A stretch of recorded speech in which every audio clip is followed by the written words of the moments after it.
떠다니는 섬들로 이루어진 세계에서 사람들은 훗날 종말 전쟁이라고 부르게 될 거대한 분쟁이 시작되었습니다. 미리 경고도 없이 정체불명의 적이 나타나 날개 달린 빛의 구체로 하늘에서 내려왔습니다. 이 존재들은 세상이 전에 본 적이 없는 기괴하고 무기물적인 모습이었습니다. 그러나 그들은 인간과 똑같은 마법을 사용했기에 미지의 존재라는 이름을 얻었고 하늘을 그들의 존재로 가득 채웠습니다. 그리고 타락한 천사라고 불리는 자들의 침략으로 거대한 위협이 모두에게 드리워졌습니다. 인류는 강력한 침략자들에게 압도당해 멸종 직전까지 몰렸습니다. 하지만 한 위대한 대마법사가 완전한 파멸로부터 세상을 구하기 위해 나섰습니다. 그는 거대한 주문을 시전했고 공중에 뜬 채로 그의 아래에 빛나는 마법진이 형성되었습니다. 그의 마법은 믿을 수 없을 정도로 강력했고 그 기이한 천상의 생물 중 하나를 쉽게 파괴했습니다. 그 젊은이는 M이라는 독특한 마법을 개발했습니다. A, B, S. 현상 반전. 그리고 이 특별한 힘을 사용하여 그는 모든 불가사의한 적들을 단독으로 격퇴할 수 있었습니다. 그리하여 길고 파괴적인 전투 끝에 마침내 세상에 평화가 돌아왔습니다. 대마법사는 맑은 하늘을 바라보며 모든 것이 해결되었다고 선언합니다. 장면은 바뀌어 구름 속에 떠있는 성인 웅장한 마법의 궁전 마법 왕국으로 이동합니다. 왕궁 대강당 안에서는 대관식이 막 시작되려고 합니다. 군중은 앨리스경을 환호하며 타락한 천사들을 몰아낸 것에 감사하며 그가 통로를 걸어 내려올 때 환호합니다. 사람들은 계속해서 그의 이름을 외치며 그를 위대한 대마법사, 그들의 영웅이라고 환호합니다. 그는 침착하게 웅장한 왕좌에 다가가 자리에 앉습니다. 자신감 넘치는 표정으로 그는 그를 구원자라고 부르는 군중의 환호를 받아들이고 마침내 자신이 세계를 다스릴 최초의 황제가 되었다고 생각합니다. 그는 마침내 목표를 달성했다고 생각했지만 갑자기 형이라고 부르는 목소리가 들립니다.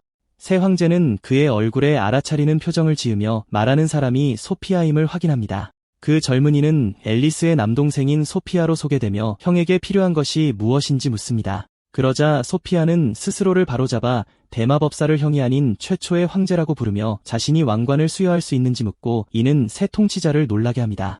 앨리스는 보통 대주교가 맡는 이 임무를 알고 있기에 그 요청을 곰곰이 생각합니다. 그는 잠시 침묵하며 눈은 깊은 생각에 잠겨있고 그의 남동생은 간절하고 희망에 찬 표정으로 응답을 기다립니다. 대마법사는 약간 당황한 듯 얼굴에 땀방울이 맺힙니다.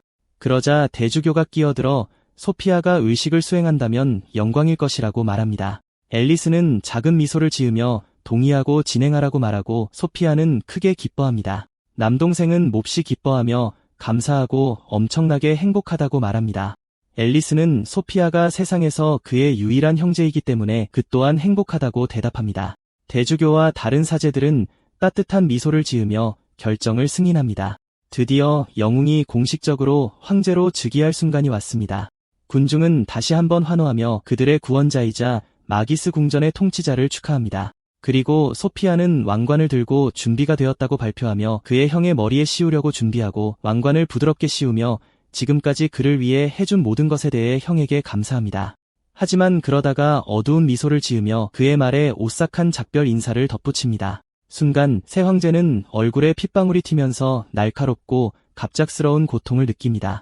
소피아는 악의적인 미소를 지으며 형의 가슴에 단검을 꽂아 넣어 새 황제를 완전히 충격에 빠뜨립니다. 앨리스는 자신의 대관식에서 무슨 일이 일어나고 있는지 이해하지 못한 채 불신에 가득 차 응시합니다. 그의 형은 그의 강력한 학대 마법이 항상 활성화되어 있는 것은 아니며 그를 취약하게 만든다고 설명합니다. 소피아는 이 기회를 틈타 경계가 느슨해진 틈을 타 그를 암살했다고 밝힙니다. 바닥에 피를 흘리며 대마법사는 왜 그러냐고 묻고 소피아에게 그들은 유일한 가족이라고 상기시키자 그의 남동생은 냉담하게 그의 머리를 아래로 밀어붙이며 그 이유를 모른다고 간단히 대답합니다. 근처의 사제들은 섬뜩한 미소를 지으며 그들이 모두 음모의 일부였다는 것을 드러냅니다. 소피아는 그의 형이 타락한 천사들과 싸우기 위해 왕국의 정치를 무시한 바보라고 부르며 그의 쓸모는 끝났다고 말합니다. 그는 이제 자신이 최초의 황제가 되어 그의 자리를 대신하여 왕국을 다스릴 것이라고 선언합니다. 순수한 증오의 눈빛으로 그는 상처 입은 영웅에게 서둘러 죽으라고 말합니다. 그리고 소피아는 군중에게 돌아서서 그의 형이 단지 피곤할 뿐이라고 속이고 누군가 그를 데려가 달라고 요청합니다. 그는 사제들에게 대마법사를 아무도 찾을 수 없는 방으로 데려가라고 지시하고 차가운 눈빛으로 그들에게 그의 형을 조용히 거기에 두라고 명령하고 대주교는 그것이 긴 전쟁으로 인한 피로일 것이라고 대중에게 말하며 동의합니다. 영웅이 끌려가는 동안 군중은 배신을 전혀 모른 채 새 황제를 환호합니다. 태양이 마법 궁전 위로 저물고 가짜 구원자를 위한 환호가 왕국에 울려 퍼지고 장면은 영웅이 그의 운명에 맡겨진 어둡고 차가운 지하 감옥으로 바뀝니다. 그는 돌바닥에 누워 가슴에 여전히 단검이 꽂힌 채 숨을 헐떡이고 그의 왕관은 굴러 떨어져 나갑니다. 그는 칼이 치명적인 도구로 코팅되어 그의 몸 깊숙이 박혀있기 때문에 살아남지 못할 것임을 압니다. 그는 마지막 순간에 그가 모두와 왕국을 위해 싸웠지만 배신당했다는 것을 생각합니다. 그는 절망에 빠져 주먹을 꽉 쥐며 이것이 그의 꿈의 시작일 뿐이었다고 생각합니다. 그는 모두에게 사랑받는 왕이 되고 싶었고 그의 남동생 소피아를 생각하며 눈에서 눈물 한 방울이 떨어집니다. 그는 괴로워하며 그의 가장 사랑하고 유일한 형제가 왜 그를 이렇게 배신했는지 질문합니다. 그들의 어린 시절의 기억이 그의 눈앞에 스쳐 지나가며 그들이 손을 잡고 행복하게 함께 달리는 모습을 보여줍니다. 그는 또한 그들이 항상 서로를 지지하며 나란히 공부했던 시간을 기억합니다. 현재로 돌아와 그의 슬픔은 분노로 바뀌고 그는 이 배신을 결코 잊지 않겠다고 맹세합니다. 독성이 강해지고 그는 피를 토하며 그의 생명은 빠르게 사라집니다. 그는 마지막 힘을 다해 상황이 이렇게 된 이상 자신에게 남은 선택지는 단 하나뿐이라고 결심합니다. 그는 금지된 비밀 예술인 메비우스 현상 반전을 최대 출력으로 활성화할 준비를 합니다. 그의 계획은 물리적 현상을 능가하고 자신의 인과관계를 역전시키고 윤회의 순환을 통해 환생하는 것입니다. 그는 성공할 것이라는 보장이 없다는 것을 알지만 바닥에 누워 마법진의 손을 뻗습니다. 이 기적적인 기회에 모든 것을 걸고 그는 원을 만지고 강력한 보라색 빛이 그의 손에서 터져나와 그의 세계에서 현재인 2026년 10월로 전환됩니다. 눈이 천천히 깜박이며 뜨이고 처음 본 것은 크고 금빛 상들리에의 반영입니다. 그는 의식을 되찾고 자신이 어디에 있는지 궁금해하며 방향 감각을 잃습니다. 그의 시야가 맑아지며 호화롭게 장식된 방의 천장이 드러납니다. 방은 지구본, 책, 액자에 담긴 사진 등 낯선 물건들로 가득 차 있습니다. 그는 이곳이 마법의 왕궁이 아니라는 것을 깨닫고 그의 환생이 성공했음에 틀림없다고 생각합니다. 그러나 그의 몸은 둔하게 느껴지고 그가 사용한 마법의 부작용인지 궁금해합니다. 그는 상황을 파악하려고 애쓰는 동안 그의 눈은 옆 베개에 놓인 손거울에 닿습니다. 그는 거울을 집어들고 얼굴에 가까이 가져가면서 공포감을 느낍니다. 하지만 말을 하려고 하면 아기 같은 소리만 나와 그의 혼란과 공포를 더합니다. 그래서 그는 자신의 모습을 보고 매우 어린아이의 얼굴을 보고 자신이 아기가 되었다는 사실을 깨닫고 경악합니다. 그는 절망에 빠져 작은 팔을 휘젓지만 자신이 무력한 갓난아기로 환생했다는 사실을 받아들일 수 없습니다. 그때 그는 소리를 듣고 고개를 돌려 누군가가 방에 들어온 것을 알아차립니다. 아루나살이라는 이름의 하녀로 차려입은 여자가 들어와 그가 깨어난 것을 보고 기뻐하며 그에게 인사합니다. 그는 지금 자신이 있는 세계에 대해 물어보려 하지만 그의 말은 행설수설 옹알이로 나올 뿐입니다. 하녀는 그가 잠을 더 자고 싶어하는 줄 오해하고 그를 안아 올려 어릅니다. 그는 그녀의 품에서 벗어나려고 발버둥치며 그녀가 틀렸다고 필사적으로 말하려 하지만 아기 소리만 낼 뿐입니다. 그녀는 그의 등을 토닥이며 부드럽게 달래려 하고 그는 계속해서 자신의 진짜 생각을 전달하려 했습니다. 여자는 그를 착한 아이라고 부르며 달콤하게 미소 짓지만 그의 내면의 혼란은 전혀 알아차리지 못합니다. 좌절감에도 불구하고 그는 따뜻한 품에 안겨 편안함을 느끼고 새로운 몸의 한계가 그를 덮쳐 저항할 수 없는 졸음이 몰려옵니다. 그는 결국 포기하고 하녀의 부드러운 팔 안에서 잠이 듭니다. 보모는 아이가 마침내 진정되어 잠들었다는 사실에 만족하며 따뜻하게 미소 짓습니다. 하지만 막 내려놓으려는 순간 그의 눈이 다시 번쩍 뜨이며 졸음에 저항합니다. 그리고 잠시 후 그는 다시 아기 침대에 누워 나무 막대 사이로 밖을 내다봅니다. 근처 시계는 그가 마지막으로 깨어난 이후 몇 시간이 흘렀음을 보여줍니다. 2시간 후 그는 낮잠을 자고 난 후 지치고 골똘한 표정으로 아기 침대에 앉아 있습니다. 그는 졸음을 참을 수 없다는 것을 깨닫고 이는 그의 몸이 이제 갓난아기의 모든 신체적 한계를 가지고 있다는 것을 의미합니다. 그는 또한 자신의 의도를 제대로 전달할 수 없어 상황을 더욱 답답하게 만듭니다. 행동해야 함을 깨닫고 그는 작은 손을 뻗습니다.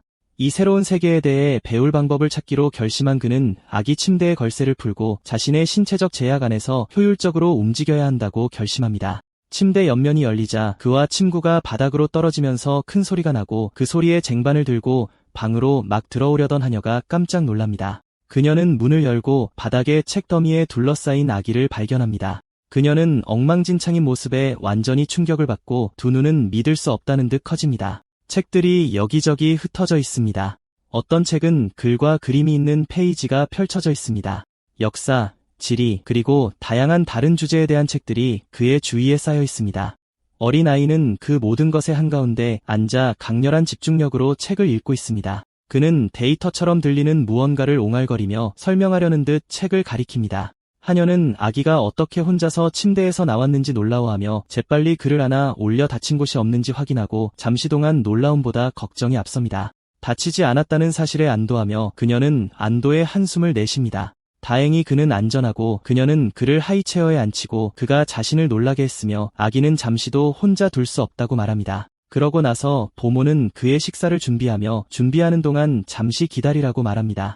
결연한 표정으로 어린 소녀는 자신의 임무가 성공적이었다고 생각하며 어린 아이들을 위한 책을 읽고 이 새로운 세계에 대한 기본적인 지식을 얻었습니다. 그는 수천 년 후의 미래로 환생한 것 같습니다. 이제 그 사실을 받아들여야 합니다. 젖병을 마시면서 그는 지금이 그레고리력으로 2026년 10월이라는 정보를 처리합니다. 그는 자신이 알던 마법적 발전을 넘어 이 새로운 세계가 놀라운 과학 및 기술적 발전을 이루었다고 말합니다. 그래서 배움을 통해 지혜를 얻은 사람들이 경기장의 승자보다 더 밝게 빛나는 시대입니다. 하지만 그는 이 세계를 완전히 이해하려면 더 많은 문서가 필요하다는 것을 인정합니다. 그가 읽은 책은 유아용이었기 때문입니다. 그는 하녀를 꿰어 도서관에 데려가야겠다고 결심하지만 그의 강렬한 시선은 누군가 있느냐는 질문만 불러일으킬 뿐입니다. 그는 지금까지 여성 하인들만 보았기 때문에 집안의 부모님들에 대해 궁금해합니다. 그는 빈 젖병을 들고 아기 언어로 한 번 더 달라고 합니다. 하녀는 그가 이미 젖병을 다 비웠다는 사실에 놀라며 완전히 비어있는 것을 발견합니다. 그녀는 그의 머리를 쓰다듬으며 튼튼하게 자라라고 격려하고 그의 건강한 식욕에 기뻐합니다. 그는 우유에 대해 생각하며 미지근하고 맛은 없지만 나쁘지는 않다고 말합니다. 비록 과거에는 우유를 싫어했지만 말입니다. 하녀의 손이 머리에 닿는 감각은 그가 환생한 몸에서 취향이 바뀐 것인지 궁금하게 만듭니다. 그는 계속해서 의사소통을 시도하며 다시 옹알거립니다. 하지만 하녀는 그저 그의 머리를 애정 어리게 쓰다듬을 뿐입니다. 바로 그때 또 다른 여성인 수석하녀 시쿠루시 노부가 나타나 아직 아기를 돌보고 있는지 묻고 그녀는 어린 하녀에게 아직 부엌일이 남았다고 상기시키고 어린 하녀는 서둘러 대답합니다. 수석하녀는 그녀가 얼마나 느린지 냉담하게 말하지만 적어도 즉시 대답합니다. 어린 하녀는 용서를 구하며 즉시 부엌으로 가겠다고 말하고 수석하녀는 한숨을 쉬고 자신이 대신하기로 결정하고 다른 여자에게 즉시 부엌으로 가라고 말합니다. 어린 소녀는 두 하인의 역학관계를 관찰하며 침묵 속에서 교환을 지켜보고 수석하녀는 아이에게 시선을 돌리고 그녀의 표정은 읽을 수 없는 채로 그를 내려다봅니다.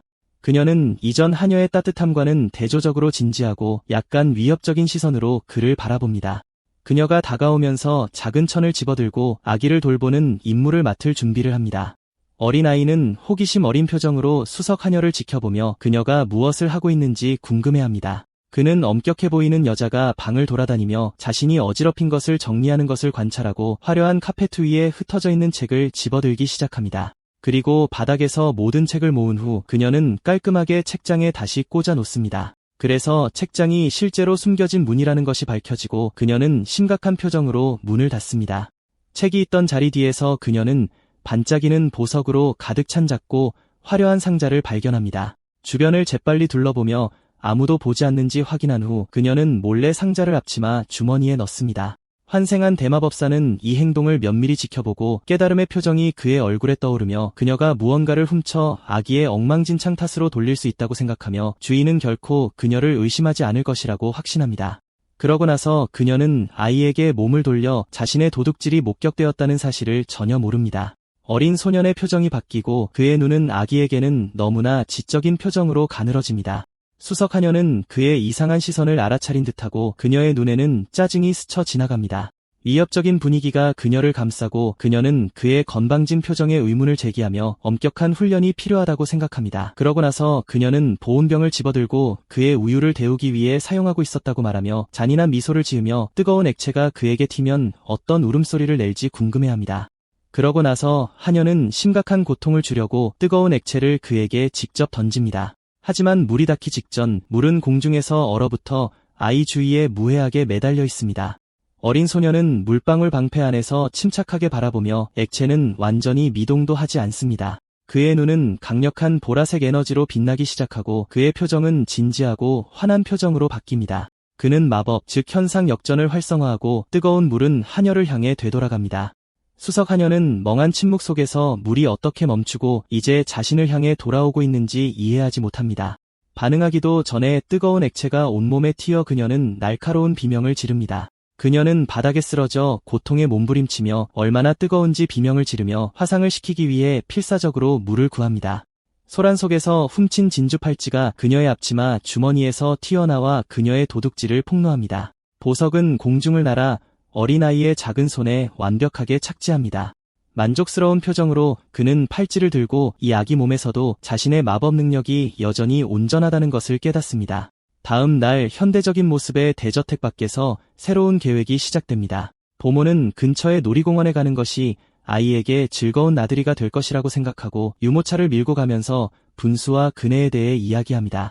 그러나 어린 소녀는 완전히 다른 목적지를 염두에 두고 있는 것 같습니다. 그는 작은 손을 들어 공원으로 가는 길에서 다른 방향을 가리키고 그녀는 멈춰서 그가 가리키는 곳을 보고 약간 혼란스러워 보이지만 그쪽으로 가기로 동의하고 그들은 경로를 바꿉니다. 어린아이가 산책 장소로 선택한 곳으로 향하면서 보모는 그의 선택을 이해하지 못한 채 당황한 표정으로 목적지를 올려다봅니다. 공원 대신 그는 그들을 웅장하고 이합적인 건물로 데려갔고 그곳은 도서관으로 밝혀졌습니다. 그녀는 거대한 구조물 앞에 서서 이곳이 정말로 오고 싶었던 곳인지 묻고 그는 이미 백과사전과 마도서를 포함한 여러 권의 책을 구해서 유모차에 넣어 두었습니다. 그들이 떠날 때 그는 이 책들이 자신의 5,000년간의 지식 격차를 메우는데 도움이 될 것이라고 생각합니다. 그는 비밀리에 읽을 계획입니다. 보모가 그를 볼 수 없을 때마다 보모는 유모차에서 자는 척하는 아이를 내려다봅니다. 그녀는 그의 행동이 매우 이상하다고 생각하며 공원 산책은 싫어하고 어려운 책만 읽으려는 아기에 대해 궁금해한다.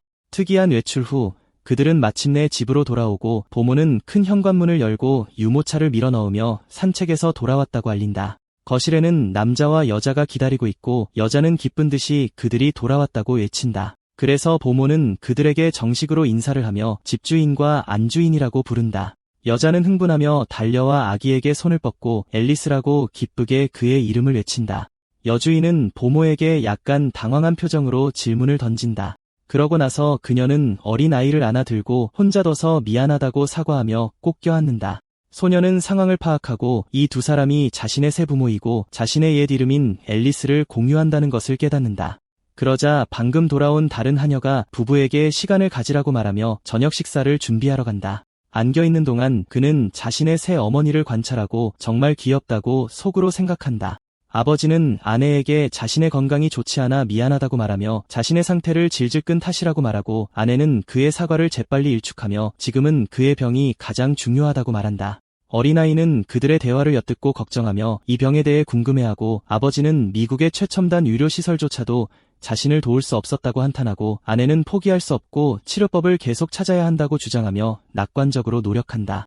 그러나 그는 저축이 고갈되고 저택이 압류될 수도 있기 때문에 선택의 여지가 없다고 설명한다. 재정적 어려움을 돕기 위해 어머니는 고아원에 대한 연간 기부금을 줄이자고 제안하고 남편은 단호하게 그 생각을 거부하며 그 아이들을 돕는 것이 자신의 삶의 이유라고 말한다. 그는 슬픔에 잠겨 눈을 감고 왜 그가 그런 불치병으로 고통받아야 하는지 궁금해한다. 환생한 대마법사는 그들의 대화를 듣고 그들의 상황에 대한 모든 세부 사항을 조용히 파악하고 저택에 대해 생각하며 편안하다고 느끼고 잃고 싶지 않다고 결심한다. 그는 또한 자신의 새로운 부모가 고아원에 대한 헌신에서 알 수 있듯이 덕이 있는 사람들인 것 같다고 언급한다.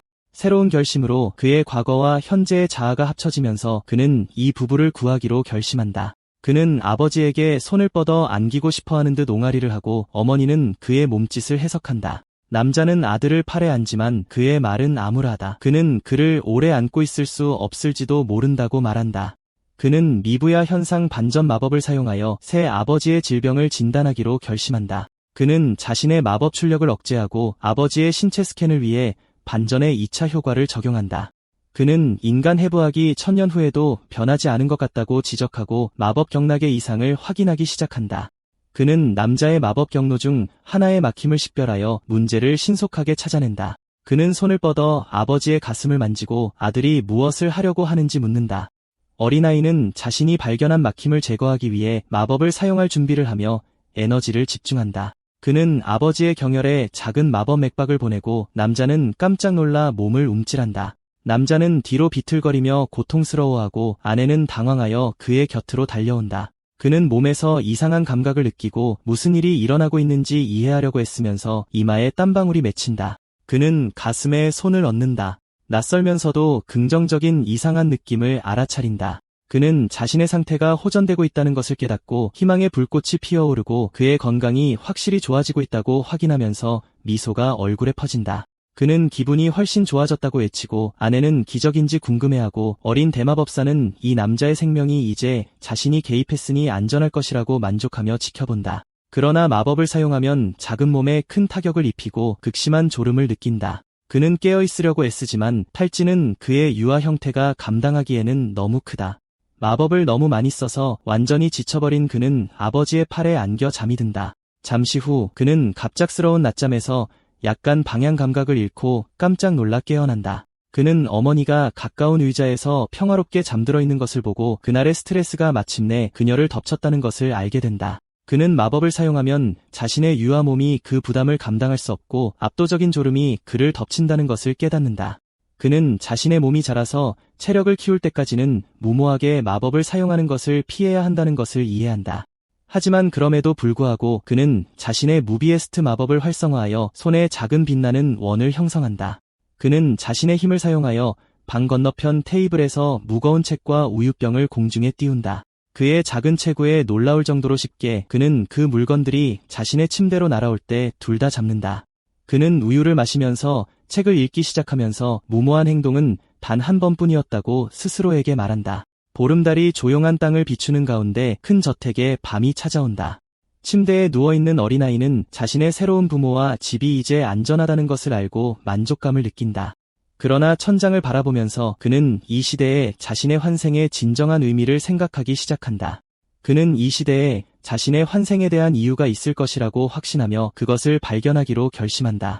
한편 어둠 속에서 신비한 인물이 저택의 부지로 조용히 들어선다. 망토를 입은 무리가 불명 예스러운 한 여장과 만나 저택에 귀중품이 있다는 것을 확인한다. 침입자 중 2명이 집을 관찰하고 화려한 외관과 주인이 아프다는 것을 알아차린다.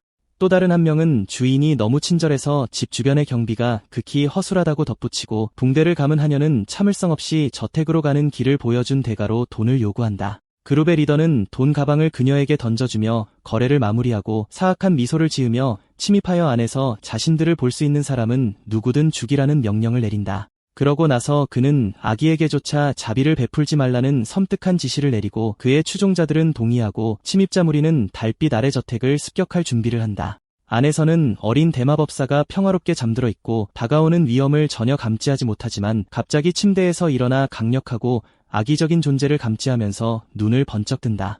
침입자 무리에 속한 존재라는 것을 재빨리 깨닫자 그의 눈은 가늘어진다. 그는 조용히 한숨을 쉬고 짜증과 체념의 표정을 짓고 결연한 표정으로 그는 자신이 집에서 그들을 몰아내야 할 것이라고 결심한다. 그리고 그의 심각한 내면적 결심에도 불구하고 그는 이전의 부모 앞에서 행복하고 순진한 아기의 외관을 유지했다. 밖에서는 저택이 보름달의 창백한 빛에 잠겨있고 평화로운 외관은 내부에 숨겨진 위험을 감추고 있다. 침입자들은 이미 경계선을 뚫고 저택의 로비 안에 있다. 그들은 웅장한 현관을 조용히 지나가고 그들의 그림자가 벽에 춤을 춘다. 그룹의 리더는 평범한 벽 앞에서 멈추고 마법을 사용할 준비를 한다. 밝은 파란색 마법진이 갑자기 벽에 나타나 그들이 통과할 수 있는 포털을 만든다. 그와 그의 망토를 입은 부하들은 모든 기존 잠금 장치를 우회하여 마법 관문을 빠져나가고 리더는 마법 간섭 장벽이 없다고 말하며 집주인을 잘 속는다고 부른다. 불명 예스러운 하녀에게서 얻은 레이아웃을 사용하여 그는 자신감 있게 자신의 그룹을 주인 연구실로 이끈다. 그는 자신의 부하들에게 발견하는 모든 귀중품을 훔치라고 명령하지만 그들 중 한 명이 직원에게 발각되면 어떻게 해야 할지 묻는다. 리더의 차갑고 조용한 눈빛은 대답하기에 충분하다. 그는 부하에게 2번 말하게 만들지 말라고 말한다. 잔인한 미소를 지으며 그는 집안에서 발견하는 사람은 누구든 죽이라는 명시적인 명령을 내린다. 2층에서는 집주인과 안주인이 침략 사실을 전혀 모른 채 편안하게 잠들어 있다. 그들은 평화롭게 나란히 누워있고 그들의 휴식은 침입자들에 의해 깨질 것이다. 망토를 입은 인물들은 저택의 화려한 복도를 치명적인 속도와 침묵으로 이동하지만 그들의 리더는 갑자기 멈추고 무언가 잘못되었다는 것을 감지한 듯 날카로운 표정을 짓는다. 그들은 큰 쌍둥이 문에 도착하고 그들의 불길한 그림자가 그 위에 드리워져 연구실에 도착했다고 믿는다. 침입자들의 리더는 약탈할 준비가 되어 자신이 연구실이라고 믿는 문을 발로 차서 열고 그는 자신의 부하들에게 방 어딘가에 숨겨져 있을 것이라고 확신하는 마법석 상자를 철저히 찾으라고 명령하고 그의 부하들은 즉시 화려하게 장식된 연구실의 구석구석을 찾기 시작한다. 그들 중 한 명은 숨겨진 금고나 구획을 찾기 위해 큰 그림 뒤를 확인하고 또 다른 한 명은 가구 밑을 살펴보지만 그들의 수색은 헛수고로 돌아가고 리더는 매우 좌절한다. 리더는 방 어디에서도 기중품을 찾을 수 없는 것이 이상하다고 투덜거리고 갑자기 그의 부하 중 한 명이 그를 불러 저택의 다른 부분을 가리킨다. 복도 바닥에는 크고 빛나는 보라색 마법석이 밝게 빛나고 있다. 침입자 중 2명이 고순도 마법석을 발견하지만 리더는 왜 그것들이 복도에 있는지 궁금해한다. 망토를 입은 인물 중 한 명이 근처 방을 바라보고 그의 눈에는 의심의 기색이 보인다. 약간 열린 문틈으로 들여다보니 더욱 가치 있어 보이는 마법 보석이 보인다. 빛나는 수정은 작은 테이블 위에 놓여 있고 그 면은 빛을 받아 눈부신 광경을 만들어내고 그는 흥분하여 자신의 보스에게 소리치며 이것들은 마법석보다 100배 더 가치 있는 마법 보석이라고 말한다. 결국 리더는 진짜 보물이 다른 방에 보관되어 있다는 걸 깨닫습니다. 그는 방에 들어가 아기 침대에서 잠자는 어린 대마법사를 발견하지만 그의 관심은 값비싼 보석에 쏠립니다. 침입자 중 한 명이 마법 보석을 집어들고 아기보다 먼저 처리하기로 합니다. 하지만 그가 막 보석에 손을 대려는 순간 어린아이의 눈이 번쩍 뜨이며 그가 잠든 척 연기했을 뿐임을 드러냅니다. 그룹의 리더는 갑작스러운 움직임에 깜짝 놀라 눈을 크게 뜹니다. 환생한 대마법사는 집 전체에 침입자를 알리기 위해 크고 날카로운 울음소리를 냅니다. 부하 중 한 명이 아기를 조용히 시키자고 제안하지만 분노한 리더는 대신 죽이라고 소리칩니다. 침입자 중 한 명이 칼을 들고 아기에게 개인적으로 생각하지 말라고 말하며 공격해 들어갑니다. 하지만 칼날이 닿기 전에 어린 대마법사는 NBOS 현상 반전 마법을 활성화합니다. 침입자는 갑자기 뒤로 던져지고 그의 손은 강력한 힘에 의해 불에 탄 것처럼 빛납니다. 칼은 튕겨나가 공중으로 날아가고 남자는 마법에 의해 밀려납니다. 그는 고통에 찬 비명을 지르며 벽에 부딪히고 동료 침입자들은 충격과 혼란에 휩싸여 지켜봅니다. 그룹의 리더 역시 아기 침대에서 던져진 것처럼 보이는 곰 인형이 머리에 맞는 바람에 당황합니다. 그와 그의 부하 직원은 보이지 않는 힘에 의해 날아가 바닥에 세게 부딪히고 그 후 공중으로 들어 올려져 그들을 장악한 강력한 마법에 완전히 무력해집니다. 리더는 고통에 신음하며 이상한 힘이 그를 짓누르자 몸이 비틀립니다. 그는 눈이 튀어나올 듯한 기세로 자신이 이 알 수 없는 힘에 완전히 좌우된다는 것을 깨닫고 공격자들을 하찮은 도둑이라고 부릅니다. 신비한 목소리가 그 저택에 주둔하고 있는 궁정 마법사이며 그들의 중력을 반전시켰다고 밝힙니다. 목소리는 계속해서 자신의 마법이 훨씬 더 강력하며 전력을 다하면 그들을 모두 즉시 죽일 수 있다고 경고합니다. 침입자들의 리더는 경호원을 만날 것이라고 예상하지 못하고 좌절감에 이를 갑니다. 그러자 신비한 목소리는 누가 그들을 보냈는지 알아내라며 대답하면 목숨을 살려주겠다고 제안합니다. 엄청난 압박감에 시달린 리더는 배우는 없으며 그들이 알아서 한 일이라고 주장하고 궁정 마법사는 그들이 그저 흔한 도둑일 뿐이라고 결론짓고 훔친 물건을 버리고 떠나라고 명령합니다. 리더는 마지못해 동의하며 불안한 중력 마법이 풀리기를 간청하고 주문이 갑자기 사라지고 침입자들은 바닥으로 다시 추락합니다. 그들은 고통스러운 덩어리로 착지하여 거친 착륙으로 인해 고통에 신음합니다. 리더는 증오와 좌절감이 담긴 눈으로 노려보며 완전히 패배했다는 사실에 이마에 땀방울이 맺힙니다. 패배를 인정하지 않으려는 침입자들의 리더는 마지막 공격을 위해 에너지를 모읍니다. 그는 강력한 마법 폭발을 일으키며 신비한 궁정 마법사가 거짓말을 하고 있다고 비난합니다. 에너지 빔이 아기의 침대로 향하지만 리더의 공격은 똑같이 강력한 방어에 부딪힙니다. 밝은 빛과 연기 구름이 사라진 후 그의 마법은 완전히 무효화된 것을 발견합니다. 아기 대신 지프로 만든 허수아비 같은 이상한 형체가 서 있어 침입자들을 완전히 당황하게 만듭니다. 어린 대마법사는 침대에서 지켜보며 그들의 무의미한 저항을 어리석다고 부르며 이상한 장치를 들고 있습니다. 침입자는 마법 환상에 갇혔다는 것을 깨닫고 공포에 질려 아래를 내려다보고 진짜 위협은 여전히 거기에 있습니다. 그는 고개를 돌려 침대에 서 있는 어린아이를 보는데 그의 눈에는 차가운 분노가 서려 있습니다. 빛나는 분홍색 마법진이 아기 주위에 나타나고 그의 과거 강력한 대마법사로서의 모습이 그의 뒤에 나타납니다. 엄청난 파도의 마법 에너지가 아이에게서 터져나와 방 전체와 겁에 질린 침입자들을 집어삼킵니다. 망토를 입은 형체들은 폭발에 휘말리고 엄청난 힘에 압도되어 몸이 고통으로 비틀립니다. 다음 날 아침, 경찰차들이 저택 밖에 주차되어 있고 밤에 일어난 사건의 여파가 조사되고 있습니다. 그래서 집주인은 경찰에게 깨어났을 때 침입자들이 제압되어 있는 것을 발견했다고 설명합니다. 그래서 경찰관은 그와 새로운 하녀에게 누가 범인들을 제압했는지 모른다고 질문합니다. 경찰관은 도둑들에게 정보를 제공한 파면된 하녀가 협박을 받았다고 자백했다고 밝히고 범인들 스스로도 기억이 혼란스러워하며 아기가 그들을 죽였다는 것 같다고 덧붙입니다. 주인과 하녀는 기괴하고 믿을 수 없는 이야기에 완전히 말을 잇지 못합니다. 근처에서 어린 대마법사는 자신의 정체를 숨기기 위해 순진하게 옹알이를 하며 바닥을 기어다니고 그의 어머니는 그의 인상적인 기어다니기 기술에 감탄하며 그를 지켜봅니다. 부모님이 그를 숭배하는 동안 그는 자신의 진정한 힘을 숨기려고 조심하고 그의 얼굴에는 작은 미소가 떠오릅니다. 당장의 위험이 사라지자 아버지는 안도의 한숨을 내쉬며 드디어 끝났다고 생각합니다. 어머니는 아들의 행복한 기분을 알아차리고 좋은 일이 있었는지 묻고 아버지는 동의합니다. 그러자 어린아이는 기어다니는 자세에서 몸을 일으켜 새로운 것을 시도할 준비를 합니다. 강렬한 집중력을 가지고 그는 천천히 불안정하게 처음으로 일어섭니다. 그는 혼자 서 있는데 성공하고 그의 나이 또래의 아이에게는 중요한 이정표이며 그의 부모는 놀라움을 금치 못하고 그의 어머니는 충격에 휩싸여 걷고 있다고 외치고 그의 아버지는 계속하라고 격려합니다. 아버지는 태어난 지 얼마 되지 않아 걷는 것을 보고 자신의 아이가 천재일지도 모른다고 생각하며 놀랍니다.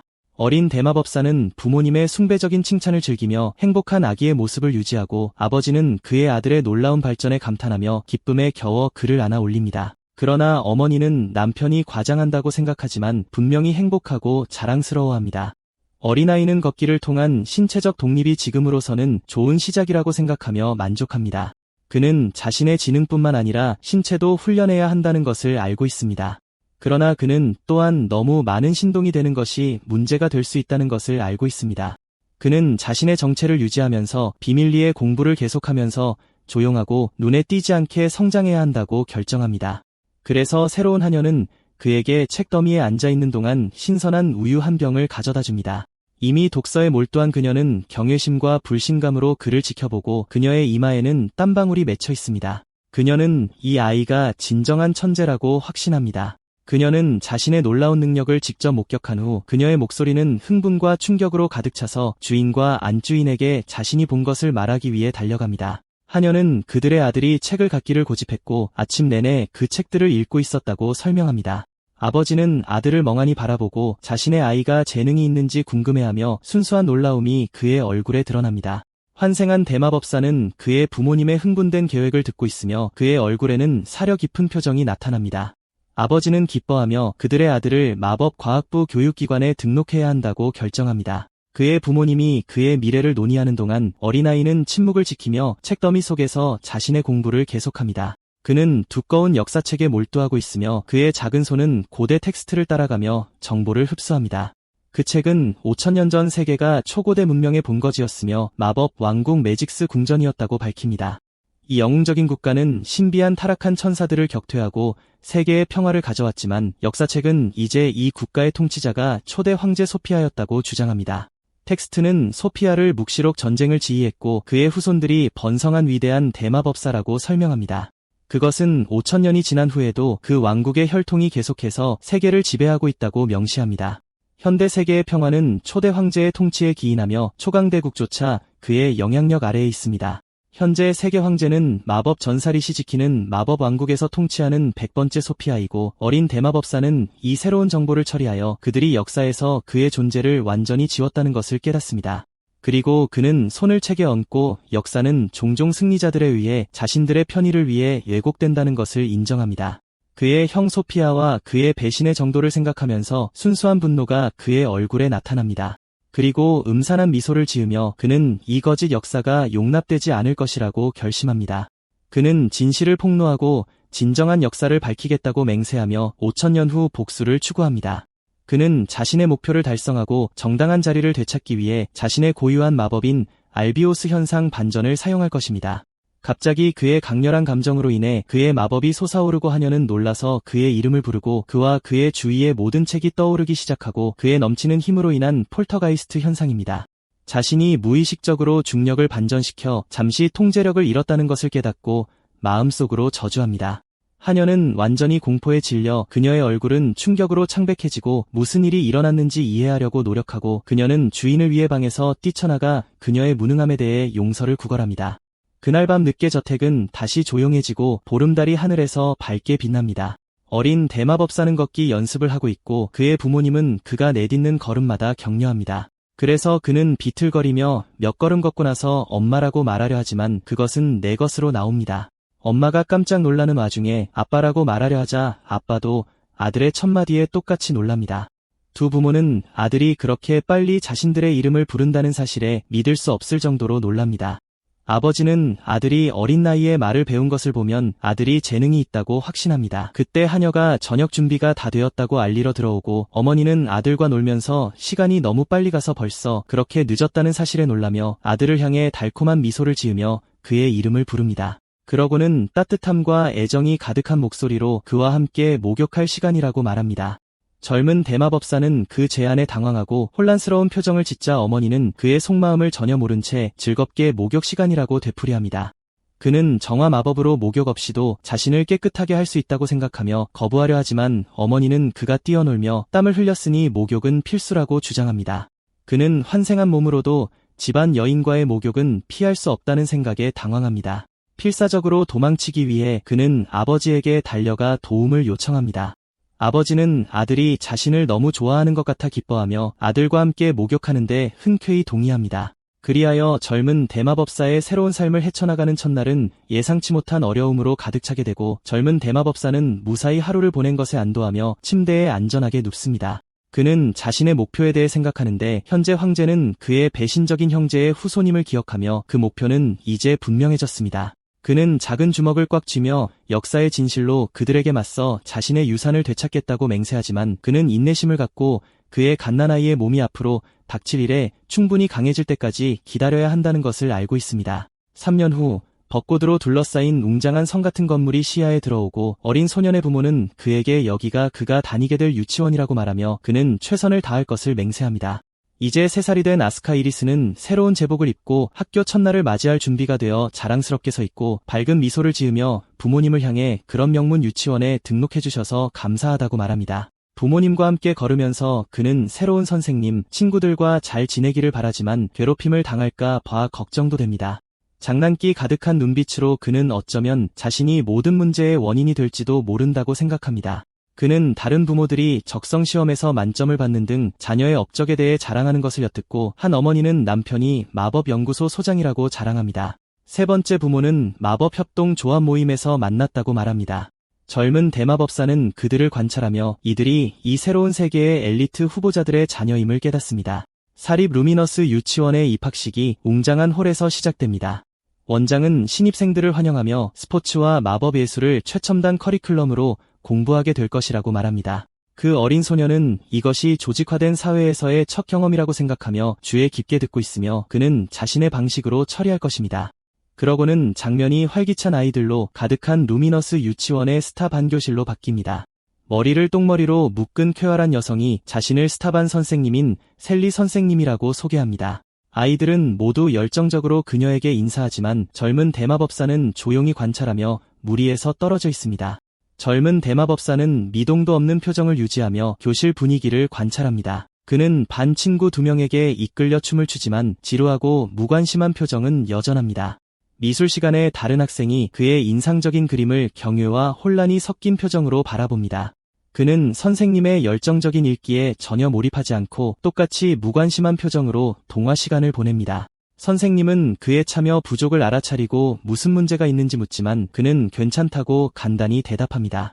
그녀는 그렇게 불친절한 아이를 본 적이 없어 그의 행동이 이상하다고 생각하고 장난감을 몇 개 주어 그를 유혹하려 합니다. 선생님은 그의 위축된 행동에 점점 더 걱정하지만 그는 책에 몰두해 있습니다. 쉬는 시간에 다른 아이들은 무리를 지어 속삭이며 호기심 가득한 눈빛으로 특정 학생을 향해 바라봅니다. 그들은 달반 출신 아이, 뭔가 다르고 더 엘리트적인 집단에 대해 궁금해합니다. 바가지 머리를 한 자신감 넘치는 어린 소년이 자신을 달반 출신 자이젠 타카미라고 소개하며 자신이 그곳에서 가장 중요한 사람이라고 선언합니다. 그는 자신을 넘버원 귀족이라고 자랑스럽게 선언하고 그의 두 동료는 그에게 칭찬을 쏟아붓습니다. 환생한 대마법사는 멀리서 이 모습을 바라보며 약간 짜증난 표정을 짓습니다.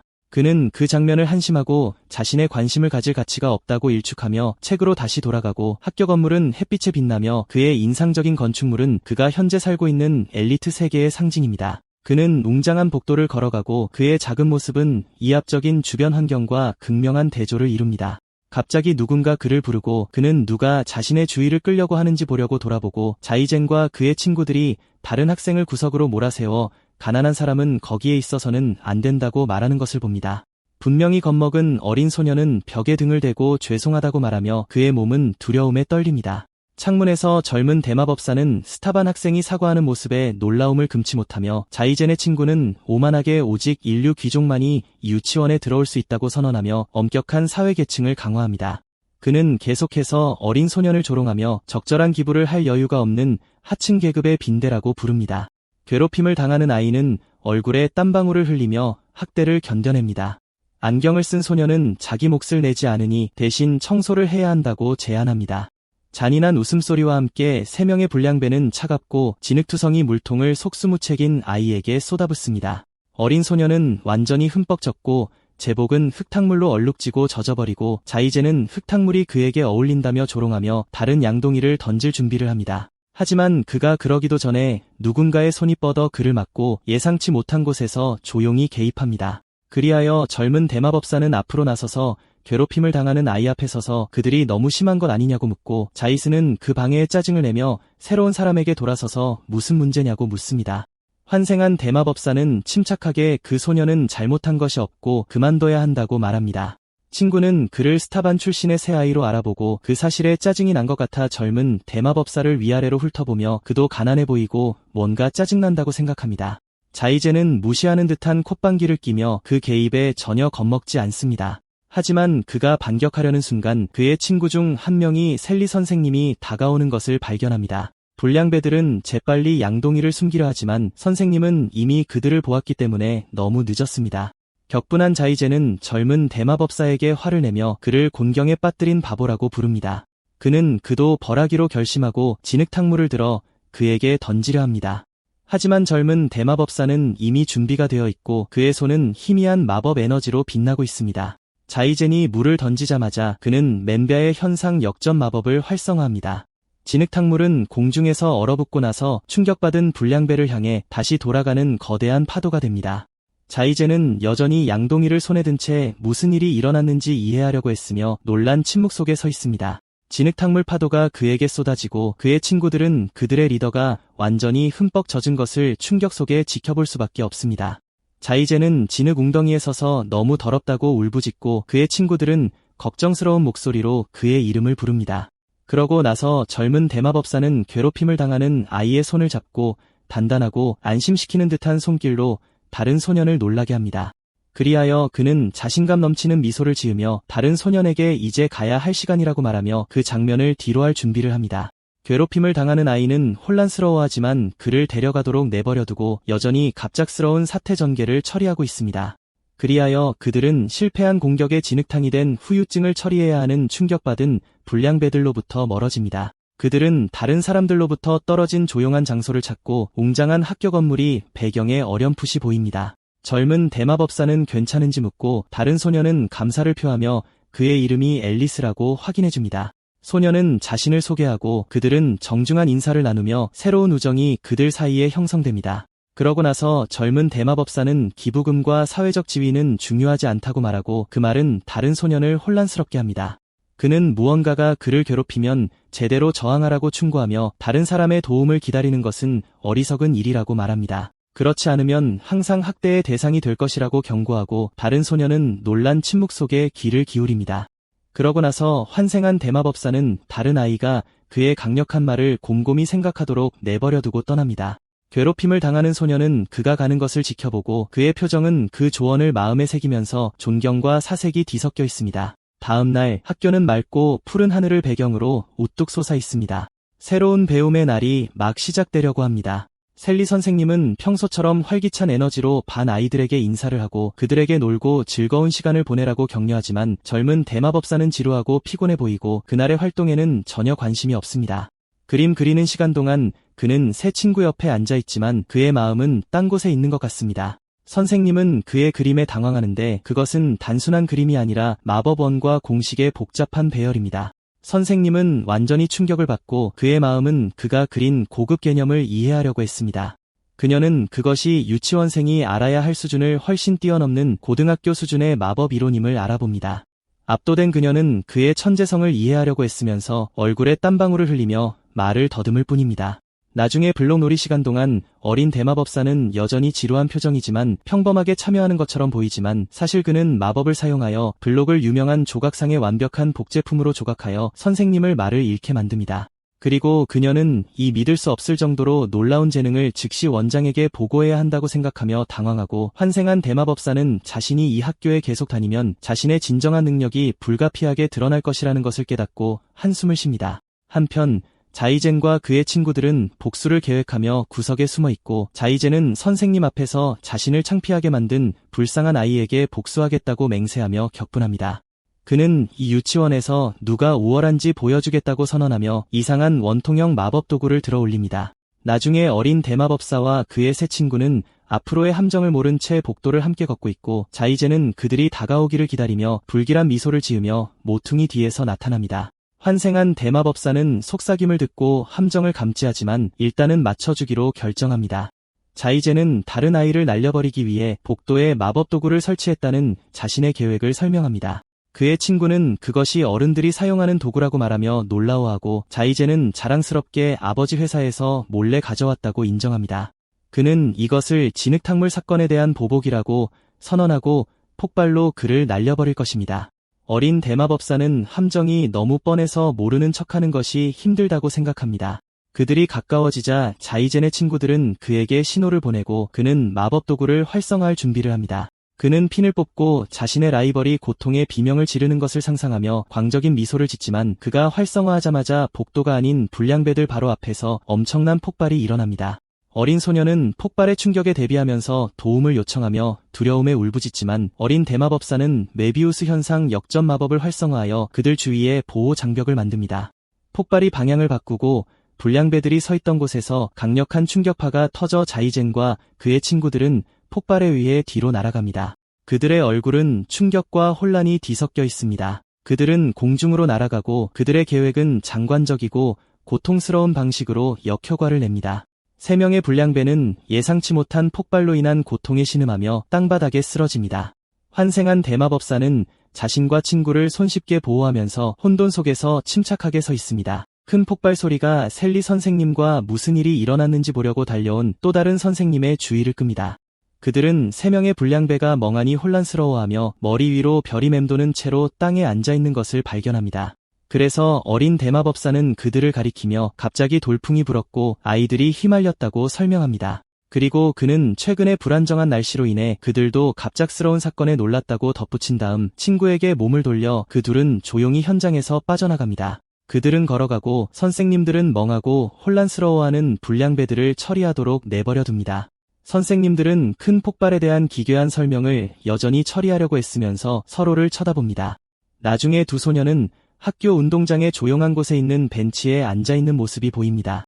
어린 소녀는 그의 눈에 숭배의 눈빛을 담고 새 친구에게 그처럼 강해지려면 어떻게 해야 하는지 묻고 자신감이 없고 항상 괴롭힘을 당한다고 고백하고 부모님께도 말할 수 없다고 인정하고 그의 목소리는 슬픔과 좌절감으로 가득 차 있습니다. 어린 대마법사는 사람들은 무한한 잠재력을 가지고 있으며 자신이 좋아하지 않는 것에 저항해야 한다고 말하고 잠재력을 버리지 않는 한 반드시 변화할 수 있을 것이라고 덧붙여 새 친구를 깊은 생각에 잠기게 합니다. 어린 대마법사는 자신도 똑같이 해왔으며 누군가의 잠재력을 믿고 있다고 생각합니다. 과거의 기억이 그의 눈앞에 스쳐 지나가며 한때 믿었던 동생 소피아와 함께 있는 모습이 보이고 다른 소녀는 여전히 잠재력이라는 아이디어에 대해 곰곰이 생각하고 있으며 사려 깊은 표정을 짓고 있습니다. 그러나 그때 밝은 미소가 그의 얼굴에 퍼지면서 그는 이해하고 최선을 다할 것이라고 선언합니다. 환생한 대마법사는 새로운 결의에 기뻐하며 작고 아는 듯한 미소로 새 친구를 지켜봅니다. 그는 어린 아이들만 있는 곳에서도 사회에 주는 자와 빼앗는 자의 구조가 이미 형성되어 있다고 회상합니다. 그래서 다음날 학교 운동장은 따뜻한 햇볕 아래에서 뛰고 노는 아이들로 가득합니다. 아이들은 모두 체육복을 입고 야외 활동과 게임을 즐기고 있습니다. 셀리 선생님은 자랑스럽고 행복한 표정으로 그들을 지켜보지만 그녀의 미소는 곧 무언가가 잘못되었다는 것을 알아차리면서 사라집니다. 그리고 그녀는 머리를 돌려 다른 아이들과 함께 있지 않은 특정 학생을 찾기 위해 운동장을 훑어보고 울타리 옆에 무릎을 꿇고 머리를 숙이고 몸을 떨고 있는 어린 소녀를 발견합니다. 선생님은 무슨 일이 일어나고 있는지 물으면서 걱정스러운 표정으로 그녀에게 달려가고 그래서 소녀는 가슴을 움켜쥐고 무엇이 잘못되었는지 모르겠지만 가슴이 두근거리고 숨을 쉴 수 없다고 말합니다. 근처에서 책을 읽고 있던 어린 대마법사는 소동에 주의를 기울여 고개를 듭니다. 소녀가 바닥에 쓰러지자 셀리 선생님은 당황하여 구급차를 부르라고 소리칩니다. 어린 소녀는 책을 덮고 상황을 평가하면서 그의 표정이 심각해집니다. 그는 물리적 스캔을 수행하기 위해 자신만의 맞춤형마 바이오스 현상 역전 마법 버전을 사용하기로 결정합니다. 역전 효과를 적용하여 소녀의 마법 경락순환을 시각화하여 문제를 찾습니다. 그는 그녀의 마법 경락의 일부가 막히고 있어 그녀의 고통을 유발하고 있음을 발견합니다. 그는 그러한 결함이 마법력이 자연적으로 풍부한 사람들에게 가끔 발생한다는 것을 이해합니다. 그는 마법을 사용하여 소녀의 경혈을 부드럽게 눌러 경락의 막힘을 제거합니다. 그는 그녀의 마법 에너지 흐름이 이제 안전하다는 것을 확신하지만 그것이 응급처치일 뿐이라는 것을 알고 있습니다. 그는 전화 중인 셀리 선생님을 불러내고 그녀는 그가 거기에 서 있는 것을 보고 놀라서 돌아섭니다. 소녀는 완전히 회복되어 앉아있고 선생님은 그녀가 괜찮은지 물으며 놀라워합니다. 그는 격렬한 운동으로 인해 마법 흐름이 좋지 않았고 경험에서 알고 있다고 설명합니다. 그래서 자신감 있는 미소를 지으며 선생님에게 나머지는 그녀에게 맡기고 가겠다고 말합니다. 그래서 나중에 원장실에서 선생님들은 일어나고 있는 이상한 사건들을 보고하고 있습니다. 셀리 선생님은 그 어린 소년의 조언 덕분에 아픈 아이가 빨리 회복되었다고 설명합니다. 그래서 또 다른 선생님은 부서진 놀이터 장비가 그가 언급한 후 하룻밤 사이에 신비롭게 수리되었다고 덧붙입니다. 세 번째 선생님이 끼어들어 그가 만진 마법 프로젝터도 어떻게든 저절로 고쳐졌다고 말합니다. 원장은 손을 맞잡고 그 한 학생에 대한 놀라운 이야기를 처리하면서 열심히 듣습니다. 그녀는 그의 이름을 반복하고 사려 깊고 흥미로운 미소를 지으며 그를 흥미로운 아이라고 부릅니다. 집으로 가는 길에 그의 부모님은 그가 학교에서 잘했다고 칭찬하고 그는 그림 그리기가 재미있었다고 말합니다. 그러고 나서 그는 부모님께 몸을 돌리고 심각한 표정으로 그들에게 부탁이 있다고 말합니다. 그는 어머니의 눈을 똑바로 쳐다보며 명문 유치원을 그만둘 수 있는지 묻습니다. 그의 부모님은 그의 요청에 완전히 충격을 받습니다. 그들의 얼굴은 혼란과 불신이 뒤섞여 있습니다. 그날 늦게 가족은 테이블 주위에 앉아있고 긴장되고 심각한 분위기가 방을 가득 채우고 그의 어머니는 명문 학교를 그만두는 것에 대해 진지한지 묻고 그녀의 목소리는 걱정으로 가득 차 있습니다. 그들은 그가 괴롭힘을 당했는지 또는 선생님이 그에게 맞지 않는지 묻고 그의 갑작스러운 결정을 이해하려고 노력합니다. 그는 침착하게 괴롭힘을 당하지 않고 선생님은 좋지만 그곳에서 더 이상 배울 것이 없다고 설명합니다. 그래서 그의 부모님은 명문 유치원에서 더 이상 배울 것이 없다는 것을 받아들일 수 없어 믿을 수 없어 합니다. 그러고 나서 그는 자신에게 요청이 있다고 말하고 손을 테이블 위에 얹은 채 자신의 주장을 펼칠 준비를 합니다. 가족은 긴장된 침묵 속에 앉아있고 그의 부모님은 비범한 아들이 그들에게 무엇을 원하는지 듣기를 기다립니다. 그러나 그가 막 말하려 할 때 하녀가 원장이 전화 중이라고 발표하기 위해 방에 들어옵니다. 어머니는 원장에게서 전화가 왔다는 소식을 듣고 놀라며 걱정스러운 표정으로 전화를 받으러 일어섭니다. 그녀는 자신의 신분을 확인하고 원장의 말을 듣고 그녀의 표정은 점점 더 걱정스러워집니다. 어린 대마법사는 대화를 엿듣고 마법 폭탄 사건이 발각되었는지 궁금해하며 걱정하기 시작합니다. 그러고 나서 다음날 가족은 루미너스 유치원의 원장실로 불려갑니다. 그들은 원장 앞에 앉아있고 어머니는 아이가 문제를 일으키지 않았기를 바라면서 그녀가 무엇을 논의하고 싶어하는지 묻습니다.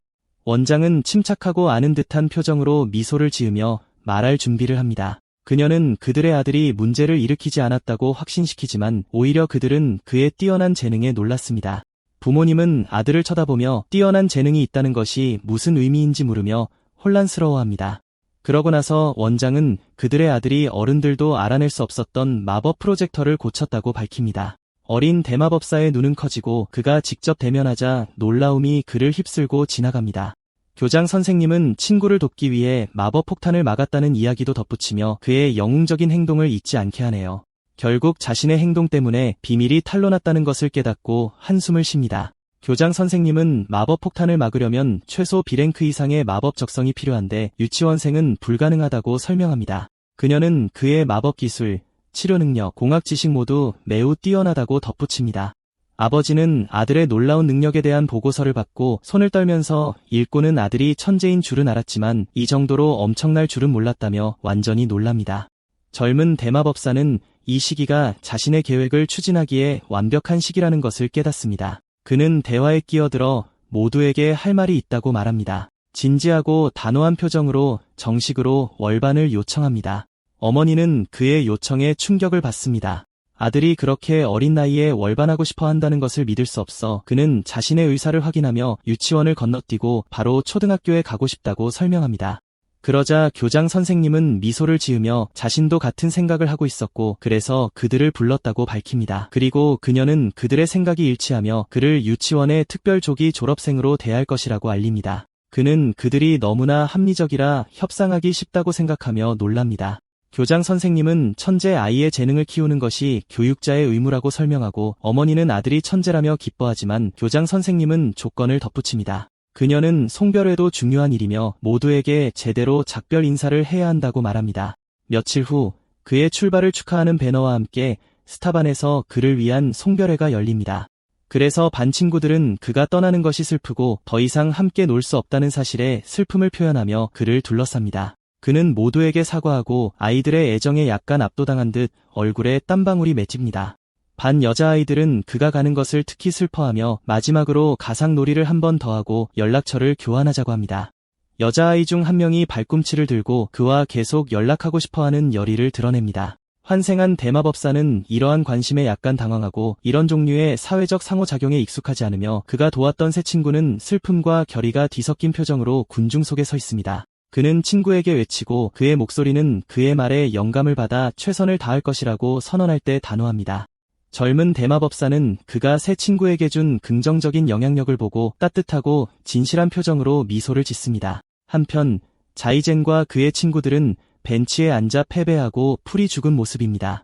이전에 괴롭힘을 당했던 아이가 그들에게 다가가고 새 소년이 놀라 쳐다볼 때 그림자가 그들 위로 드리워집니다. 자이젠은 짜증과 호기심이 뒤섞인 목소리로 무엇을 원하냐고 묻습니다. 소년은 그를 쳐다보고 자신의 마음을 말할 준비를 하면서 단호한 표정을 짓습니다. 그는 자이젠에게 뒤에서 항상 때리고 발로 차고 있다고 말하며 그만해달라고 부탁합니다.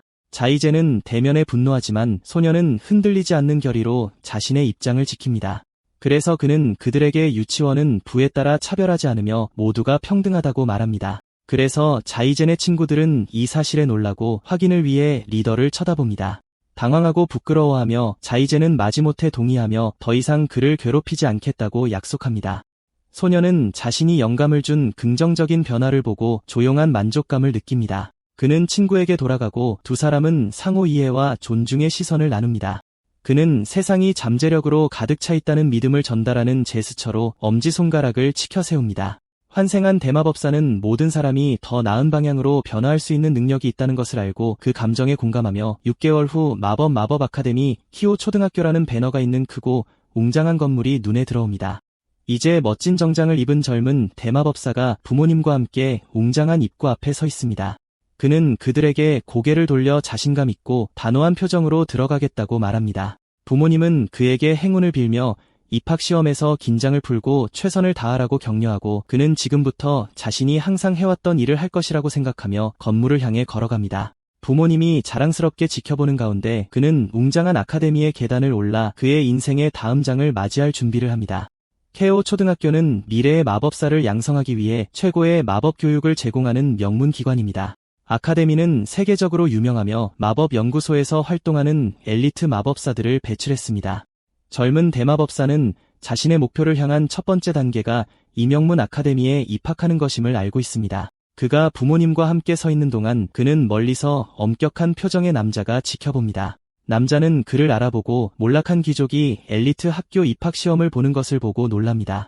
그는 아들에게 그를 지적하며 가문의 이름에 5점을 남겼다고 말하고 눈엣가시라고 부릅니다. 환생한 대마법사는 적대적인 시선을 눈치채지 못하고 오로지 앞으로 나아갈 길에만 집중합니다.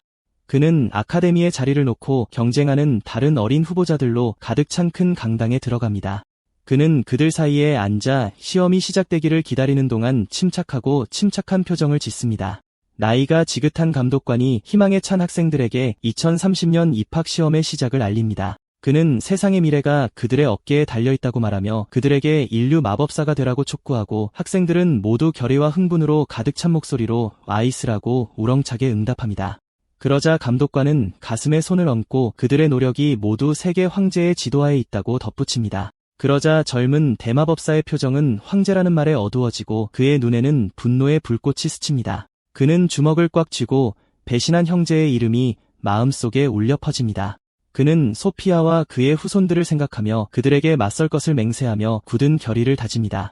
자신감 있는 미소를 지으며 그는 형제의 유산에 조용히 도전하며 그들에게 기다리라고 말합니다. 그래서 그는 시험의 첫 번째 파트를 준비하면서 손에 종이 한 장을 들고 긴 복도를 걸어갑니다. 그는 마법 적성 테스트, 학업 테스트, 모의 전투가 포함된 일정을 봅니다. 그는 이러한 도전을 쉽게 해치울 수 있다고 생각하며 뛰어난 성적으로 합격할 수 있다고 자신합니다. 그가 걷다가 다른 학생과 부딪히고 작은 충돌이 곧 새로운 라이벌 관계로 이어질 것입니다. 다른 학생, 이전에 엄격한 표정을 짓던 남자의 아들은 화를 내며 조심하라고 말합니다. 그는 젊은 대마법사보다 키가 크고 경멸스러운 표정으로 자신의 지배력을 과시합니다. 환생한 대마법사는 여기서 소란을 피우는 것이 현명하지 않다는 것을 알고 재빨리 사과합니다. 그는 또한 다른 소년에게 많은 추종자들이 있다는 것을 알게 되고 그를 적으로 만드는 것은 문제가 될 수 있습니다. 그러자 소년은 코웃음을 치며 그를 작은 난쟁이라고 부르고 시험에 합격할 것이라고 생각하지 말라고 말합니다. 그러고 나서 그는 친구들과 함께 걸어가면서 그를 가문의 이름에 5점을 남겼다고 부르고 충격에 빠진 침묵 속에 남겨둡니다. 입학시험의 첫 번째 파트는 넓은 야외에서 열리는 마법 능력 평가입니다. 다른 후보자들은 모두 빛나는 구체와 에너지원을 만들면서 마법을 연습하고 있습니다. 그들 중 한 명이 강력한 마법 폭발을 일으켜 표적을 간신히 빗나가며 자신의 기술을 과시합니다. 환생한 대마법사는 침착하고 분석적인 표정으로 다른 사람들을 관찰하며 옆에 서 있습니다. 그는 다른 후보자들이 가진 마법 능력 수준에 약간 놀랍니다. 갑자기 이전의 소년이 그의 앞에 나타나고 그의 얼굴에는 만족스럽고 거만한 표정이 떠오릅니다. 그는 자신의 힘을 과시할 준비를 하면서 그의 눈에 분명한 도전이 담겨있는 채로 그를 내려다봅니다. 그는 그를 조롱하며 몰락한 귀족이자 가문의 이름에 수치라고 부릅니다. 젊은 대마법사는 그 모욕에 당황하고 몰락하고 가문에 5점을 남겼다는 말이 그의 마음속에 울려 퍼집니다. 다른 소년은 점점 더 가난해지는 친절하고 병약한 아버지에 대해 조롱하며 언어 폭력을 계속하고 자신과 같은 엘리트들이 이 아카데미에 있을 자격이 있다고 선언하며 자세히 지켜보라고 말합니다. 그는 주문을 시전할 준비를 하면서 마법 에너지를 모아 강력한 자세를 취합니다. 그는 불의 정령을 소환하고 주문을 외울 때 그의 앞에 빛나는 붉은 마법진이 형성됩니다. 그러고 나서 그는 강력한 불덩이를 발사하고 거대한 불덩이가 경기장을 가로질러 표적을 향해 질주합니다. 불덩이가 표적에 부딪히면서 거대한 폭발이 일어나고 파편이 사방으로 흩날립니다. 표적의 파워 게이지가 최대로 올라가 공격에 엄청난 힘을 나타냅니다. 다른 학생들과 시험 감독관은 모두 힘의 과시에 깜짝 놀라 눈을 크게 떴습니다. 그들은 웅성거리며 이것이 정말 초등학교 시험인지 궁금해하고 중학교 수준의 마법이라고 언급합니다. 그 소년은 만족스러운 듯 코웃음을 치며 시선을 즐깁니다. 그는 젊은 대마법사에게 집으로 돌아가라고 말하며 자신이 우월함을 증명했다고 자신합니다. 환생한 대마법사는 그저 그 자리에 서서 자신의 차례를 준비하며 표정을 읽을 수 없게 합니다.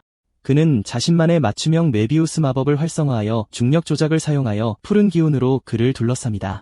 그는 이전의 폭발적인 과시와는 대조적으로 작은 제어된 에너지 폭발을 목표물로 보내지만 그의 공격은 또한 파워 게이지를 최대로 채워 그의 세련된 기술이 그만큼 강력하다는 것을 보여줍니다.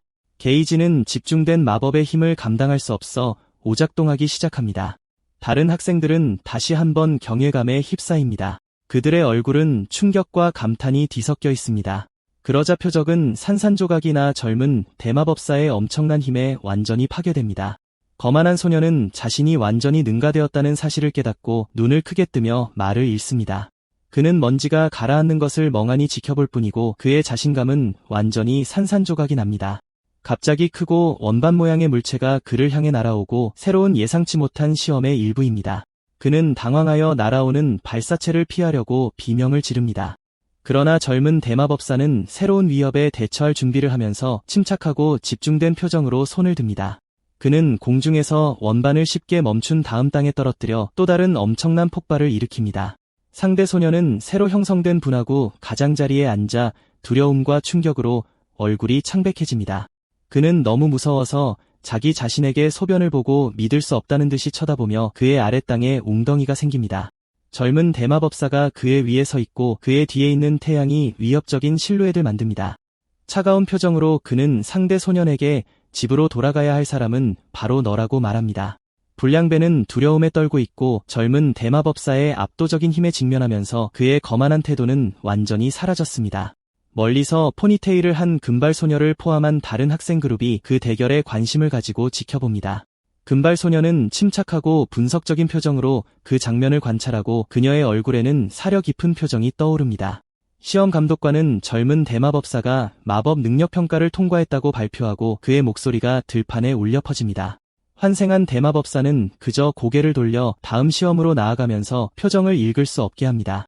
그는 이미 마법 능력 평가를 통과했고 이제 학업 적성 시험과 모의 전투를 치를 준비가 되었습니다. 입학시험의 두 번째 파트는 크고 조용한 시험장에서 치러지는 학업시험이고 학생들은 모두 자신의 시험지에 집중하고 있으며 방에서 들리는 유일한 소리는 펜으로 종이를 긁는 소리입니다. 젊은 대마법사는 시험이 너무 쉽다고 생각하고 의심을 피하기 위해 평범한 아이처럼 답하기로 결정합니다. 그는 시험 문제의 단순함에 약간 지루해하며 조용히 한숨을 내쉽니다. 그의 옆에 앉은 소녀가 당황한 표정으로 지우개를 잊었다고 속삭입니다. 그는 침착하게 자신의 지우개를 가져다가 반으로 쪼개 그녀의 문제에 대한 간단한 해결책을 제시합니다. 그는 그녀에게 평화를 제안하고 소녀를 놀라게 하는 작은 친절을 베풀고 그들은 모두 최선을 다해야 한다고 말하고 그녀를 격려하면서 그의 얼굴에 작은 미소가 떠오릅니다. 그녀는 그의 예상치 못한 관대함에 감동받아 뺨이 붉어지며 그에게 감사드립니다. 그래서 마법 능력 시험에서 몇 줄 뒤에 있는 금발 소녀가 그를 지켜보고 그녀의 표정은 사려 깊고 호기심이 많습니다. 그리고 그녀는 그를 계속 관찰하고 눈을 가늘게 뜨며 이 특별한 아이디에 숨겨진 미스터리를 알아내려고 노력합니다. 학업 시험이 끝나면 점심시간이고 학생들은 모두 구내 식당에 모여 식사를 하고 젊은 대마법사는 그의 어머니가 정성스럽게 준비한 도시락에 그가 가장 좋아하는 음식으로 가득 채워져 있습니다. 그는 긴 시험날 동안 그를 응원하기 위해 온 부모님과 함께 앉습니다. 그의 아버지는 그가 시험을 잘 보고 있는지 묻고 그는 완벽하게 잘하고 있다고 자신있게 대답합니다. 그는 문어 모양의 핫도그를 먹고 부모님은 오후에도 계속 열심히 하라고 격려합니다. 갑자기 이전에 엄격해 보이는 남자가 그의 아들과 함께 그들의 테이블로 다가옵니다. 젊은 대마법사의 아버지는 그들을 만나서 약간 놀란 듯이 올려다보고 점심을 계속 먹고 그 남자는 거기서 그를 만나게 된 우연에 대해 언급하며 그의 이름을 부르며 인사합니다. 아버지는 인사를 돌려주지만 그의 말투는 차갑고 냉담하며 이는 다른 남자를 짜증나게 하는 것 같습니다. 그 남자는 그의 말투에 대해 질문하며 그들의 재벌 위계에서 그의 낮은 위치를 상기시킵니다. 아버지는 상황을 진정시키려고 노력하고 그의 얼굴에는 땀방울이 맺히며 그에게 그렇게 차갑게 대하지 말라고 요청합니다. 그 남자의 손은 희미한 마법 에너지로 빛나고 이는 분명히 눈에 띄지 않는 위협입니다. 젊은 대마법사의 어머니는 두 남자 사이의 긴장을 감지하며 걱정스러운 표정으로 지켜봅니다. 환생한 대마법사는 침묵 속에서 교환을 지켜보고 그의 눈은 상황을 평가하면서 가늘어집니다. 그러자 그 남자는 젊은 소년에게 관심을 돌려 그가 아버지의 반항적인 태도를 물려받았는지 묻습니다. 마법 능력 시험에서 굴욕을 당한 그의 아들은 만족스러운 표정으로 지켜봅니다. 아버지는 당황하여 노골적인 무례함에 어떻게 반응해야 할지 확신하지 못합니다. 그러자 그 남자는 변명하지 말라고 소리치며 그가 학년을 건너뛰어 건방져졌다고 비난합니다. 그는 그를 타락한 귀족이라고 부른 다음 화가 나서 그의 도시락을 그의 손에서 떨어뜨립니다. 가족과 구내 식당에 있는 다른 학생들은 모두 그의 갑작스럽고 폭력적인 폭발에 충격을 받습니다. 정성스럽게 준비한 점심은 이제 밥, 계란, 채소 등으로 바닥에 흩어져 있습니다. 그러자 그 남자는 아버지를 위협하며 불손죄로 재벌 평의회에 불려가는 것을 피하라고 말합니다. 그는 엎질러진 음식 위에 뜨거운 커피를 쏟고 아버지에게 사과의 의미로 바닥을 청소하고 모든 것을 먹으라고 명령합니다. 젊은 대마법사가 개입하려고 아버지에게 그만하라고 말하지만 아버지는 그를 붙잡습니다. 아버지는 깊이 고개를 숙여 아들의 행동에 대해 사과하고 그 남자에게 그냥 넘어가달라고 부탁합니다. 그는 소동을 일으키면 아들이 시험에서 실격될 수 있다고 설명하고 자비를 구합니다. 환생한 대마법사는 아버지가 자신을 위해 이 굴욕을 견디는 것을 고통과 분노의 눈으로 지켜봅니다. 그는 자신의 과거를 되돌아보며 그때 무모하게 행동했고 그것이 올바른 전략이 아니었다는 것을 깨닫습니다. 그는 이 교훈에서 배워야 한다는 것을 알고 과거에 이 원칙을 소홀히 하여 암살당했다는 것을 기억합니다. 도시락에서 음식이 바닥으로 떨어지자 그는 다시는 같은 실수를 하지 않기로 결심합니다. 강렬한 집중력으로 그는 마법을 활성화하고 쏟아진 음식과 커피는 떨어지는 것을 되돌리기 시작합니다. 뜨거운 커피가 그 남자의 얼굴에 튀어 그가 고통과 놀라움으로 비명을 지르게 만듭니다. 그는 비틀거리며 얼굴을 움켜쥐고 뜨거운 커피에 대해 소리치고 그의 아들은 그의 옆으로 달려갑니다. 그는 젊은 대마법사의 가족을 노려보며 그들이 이 굴욕을 기억할 것이라고 맹세합니다. 그와 그의 아들은 뛰쳐나가고 그 남자는 필사적으로 화상을 시킬 물을 찾습니다. 아버지는 갑작스럽고 기괴한 사건의 전환을 처리하려고 했으며 충격에 휩싸입니다. 그러자 젊은 대마법사가 아버지에게 차분하고 안심시키는 미소를 지으며 부릅니다. 그는 다른 곳으로 옮겨 점심을 먹자고 제안하고 아버지는 혼란스러운 표정으로 그를 바라봅니다. 그리고 갑자기 벤도 상자가 테이블로 돌아오고 이전에 맛있는 음식으로 완벽하게 복원됩니다. 그래서 그 어린 소녀는 아버지의 질문을 일축하고 그는 안뜰에서 하늘을 바라보면서 먹고 싶다고 말합니다. 부모님은 갑작스러운 사건의 전환과 아들의 숨겨진 힘에 여전히 휘말리며 충격에 휩싸여 지켜봅니다. 그리고 입학시험의 마지막 부분은 응원하는 관중으로 가득 찬 거대한 콜로세움에서 열리는 모의 전투이고 군중은 모두 젊은 마법사들이 경쟁하는 것을 간절히 지켜보는 후보자들의 부모와 가족으로 가득 차 있습니다. 젊은 대마법사는 경기장으로 불려가고 그의 작은 모습은 광대한 입구 터널에 홀로 서 있습니다. 그는 심호흡을 하고 마지막 도전을 준비하면서 그의 얼굴에는 침착한 결의가 보입니다. 그는 경기장으로 걸어가고 그의 발걸음은 거대한 공간에서 울려 퍼지며 중앙으로 향합니다. 그는 응원하는 군중을 둘러보고 행사의 규모에 약간 놀랍니다. 상대는 이전에도 그를 조롱했던 카라스모리 야마부키로 발표됩니다. 대마도사는 놀라지 않고 흥미로운 대결이라고 생각하며 옅은 미소를 짓고 그의 부모는 아들의 상대를 보고 걱정스러운 얼굴로 관중석에서 지켜봅니다. 아들의 아버지가 원래 상대를 매수하고 모의 전투를 조작해 아들을 무릎 꿇게 하려 했다는 것을 듣고 그는 손가락을 꺾으며 자신감과 거만함이 가득한 표정으로 싸울 준비를 합니다. 그래서 그는 이번 모의 전투로 걱정 없이 상대를 이길 수 있다고 생각하며 조작된 승리를 확신하고 어린 대마도사는 시작할 시간이라며 섬뜩한 미소를 지으며 싸움에 동의합니다. 그러고는 상대를 조롱하며 결혼식 망할 자식이라고 부릅니다.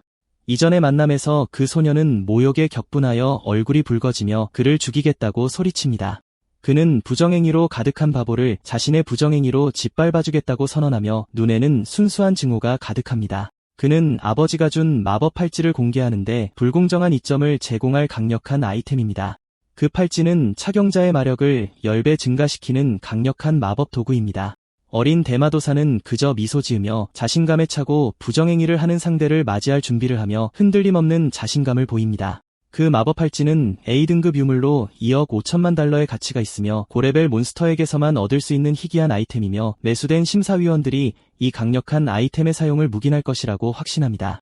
그가 힘을 활성화시키자 팔찌가 강렬한 빛을 내며 마법 에너지가 그의 몸을 통해 흐릅니다. 그는 다시 불의 정령 셀러맨더를 소환하는데 이제 마법 유물에 의해 힘이 증폭되었습니다. 그는 거대한 불새를 풀어놓는데 경기장 전체를 뒤덮는 불길의 급류입니다.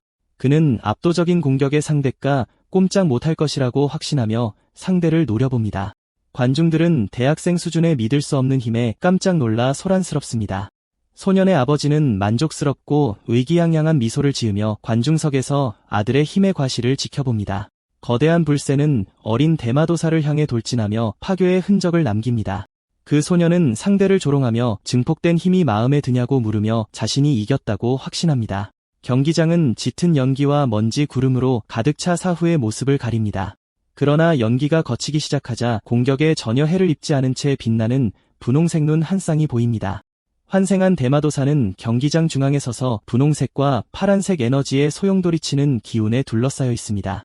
상대 소녀는 자신의 공격이 이 제 100배 더 강력해졌는데 어떻게 실패할 수 있었는지 이해하지 못하고 믿을 수 없어합니다. 그는 어린 대마도사가 자신의 불새를 소환하는 것을 공포에 질려 지켜보는데 거대하고 강력한 불꽃의 창조물입니다.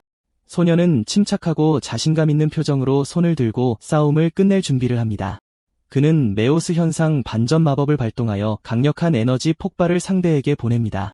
소년의 불새는 완전히 소멸되고 반격의 완전한 힘에 맞서게 됩니다.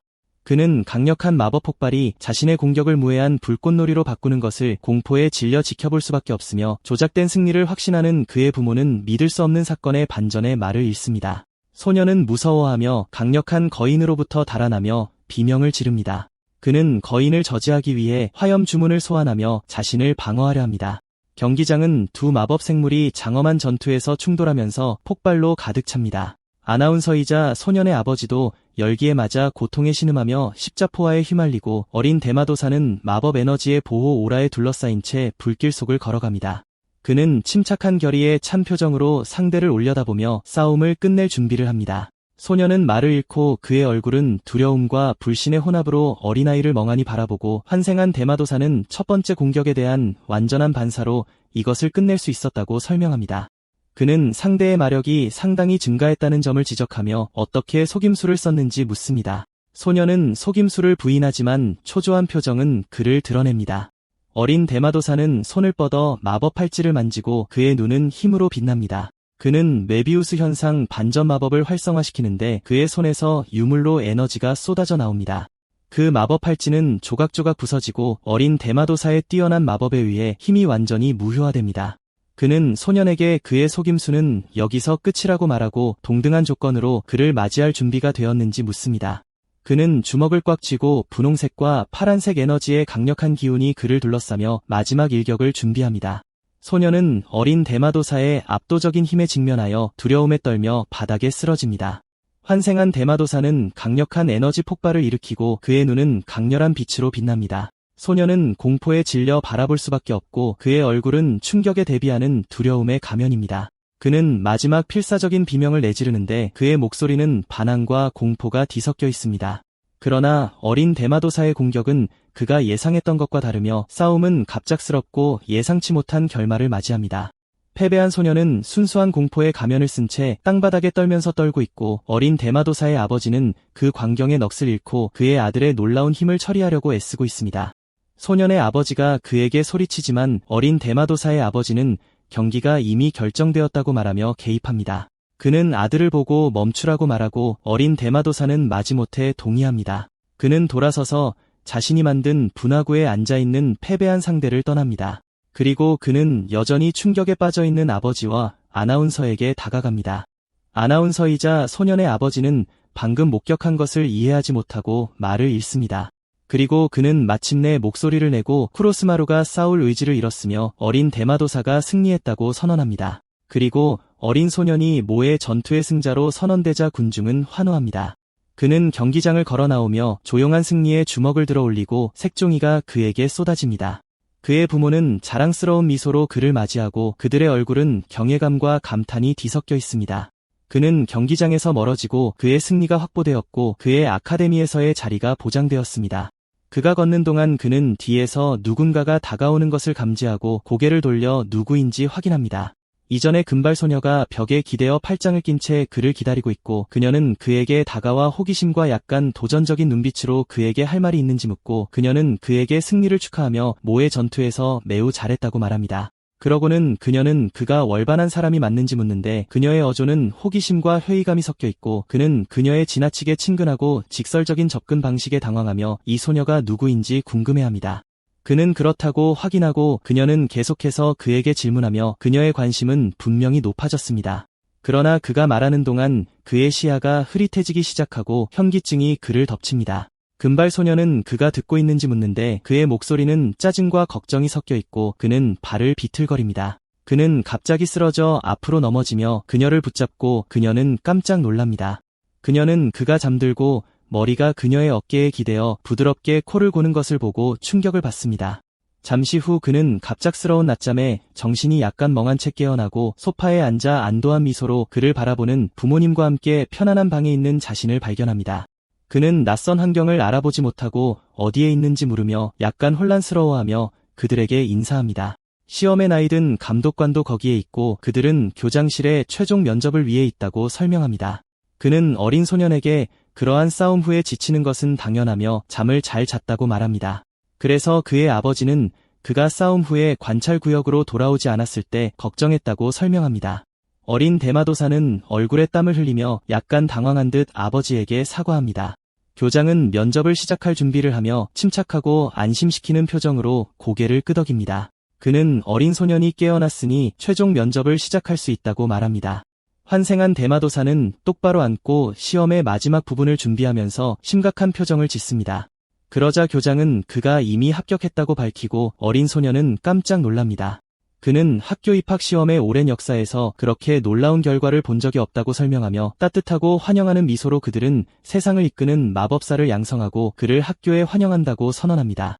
어린 대마도사는 매우 기뻐하며 그에게 감사하고 그와 함께 일하기를 기대한다고 말합니다. 그의 부모는 감격하고 그들의 얼굴은 자부심, 기쁨, 불신이 뒤섞여 있습니다.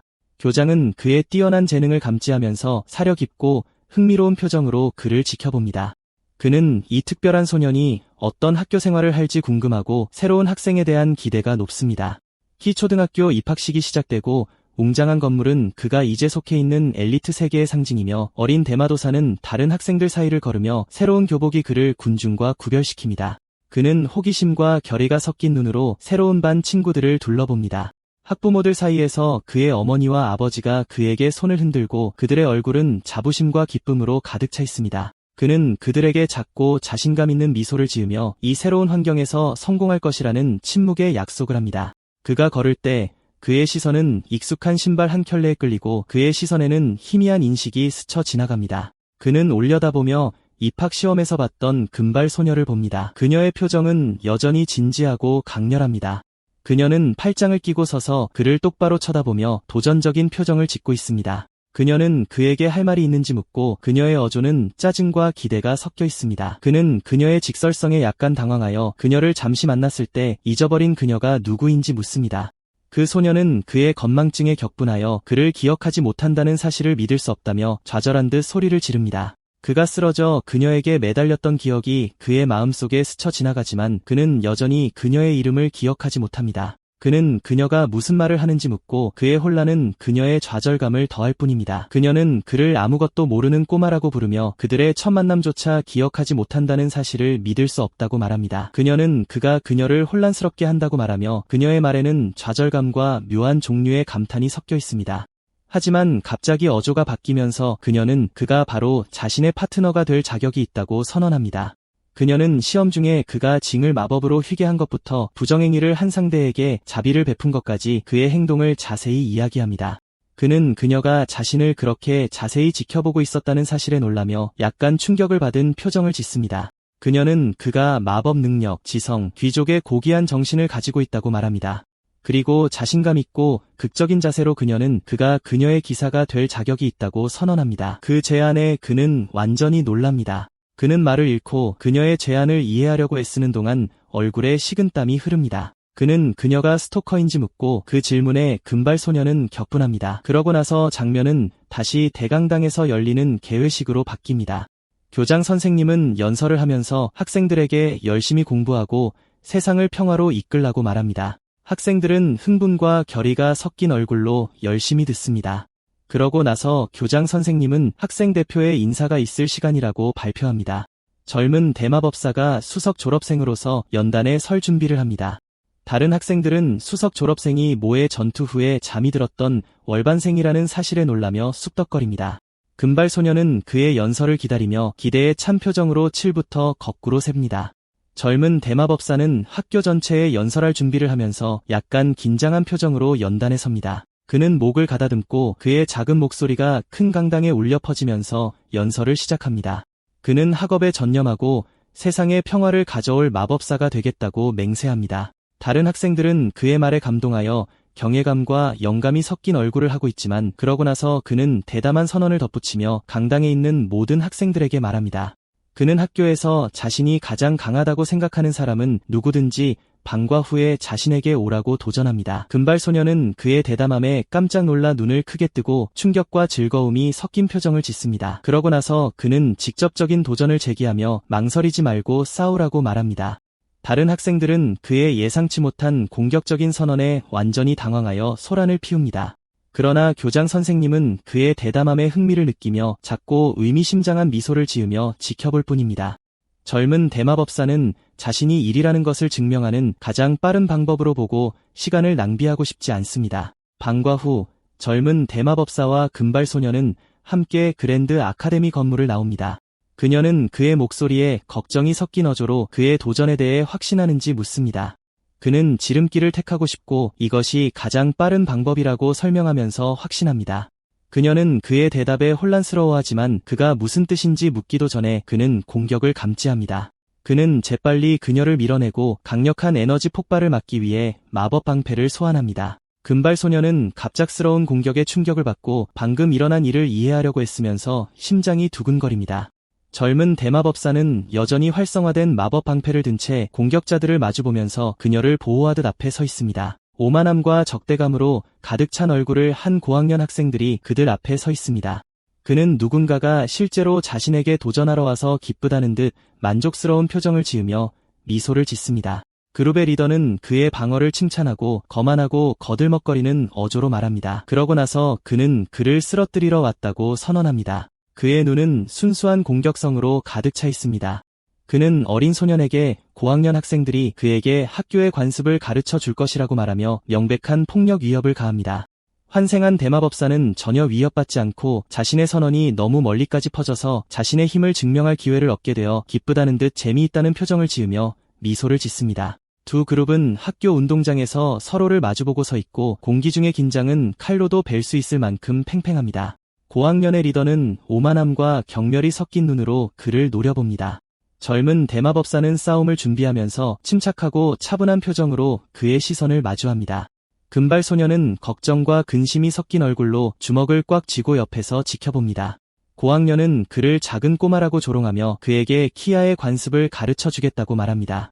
젊은 대마법사는 도움이 될 것이라고 말하며 흔들리지 않는 자신감을 드러냅니다. 싸움이 막 시작되려는 찰나에 젊은 대마법사는 근처의 시계를 올려다보고 깨달은 표정을 짓습니다. 그는 벌써 저녁 식사 시간이라고 외치고 그 말에 상대방은 혼란스러워합니다. 고학년들은 그의 갑작스러운 태도 변화에 당황하여 싸우라고 재촉합니다.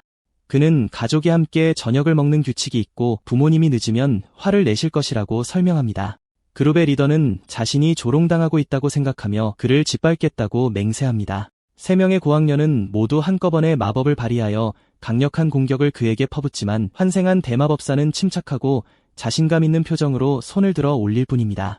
그는 멜비오스 현상 반전 마법을 활성화하여 공격을 가두는 소용돌이치는 에너지 소용돌이를 만듭니다. 화려한 마법 폭발은 소용돌이에 갇히고 그 힘은 더 우수한 주문에 의해 완전히 무효화됩니다.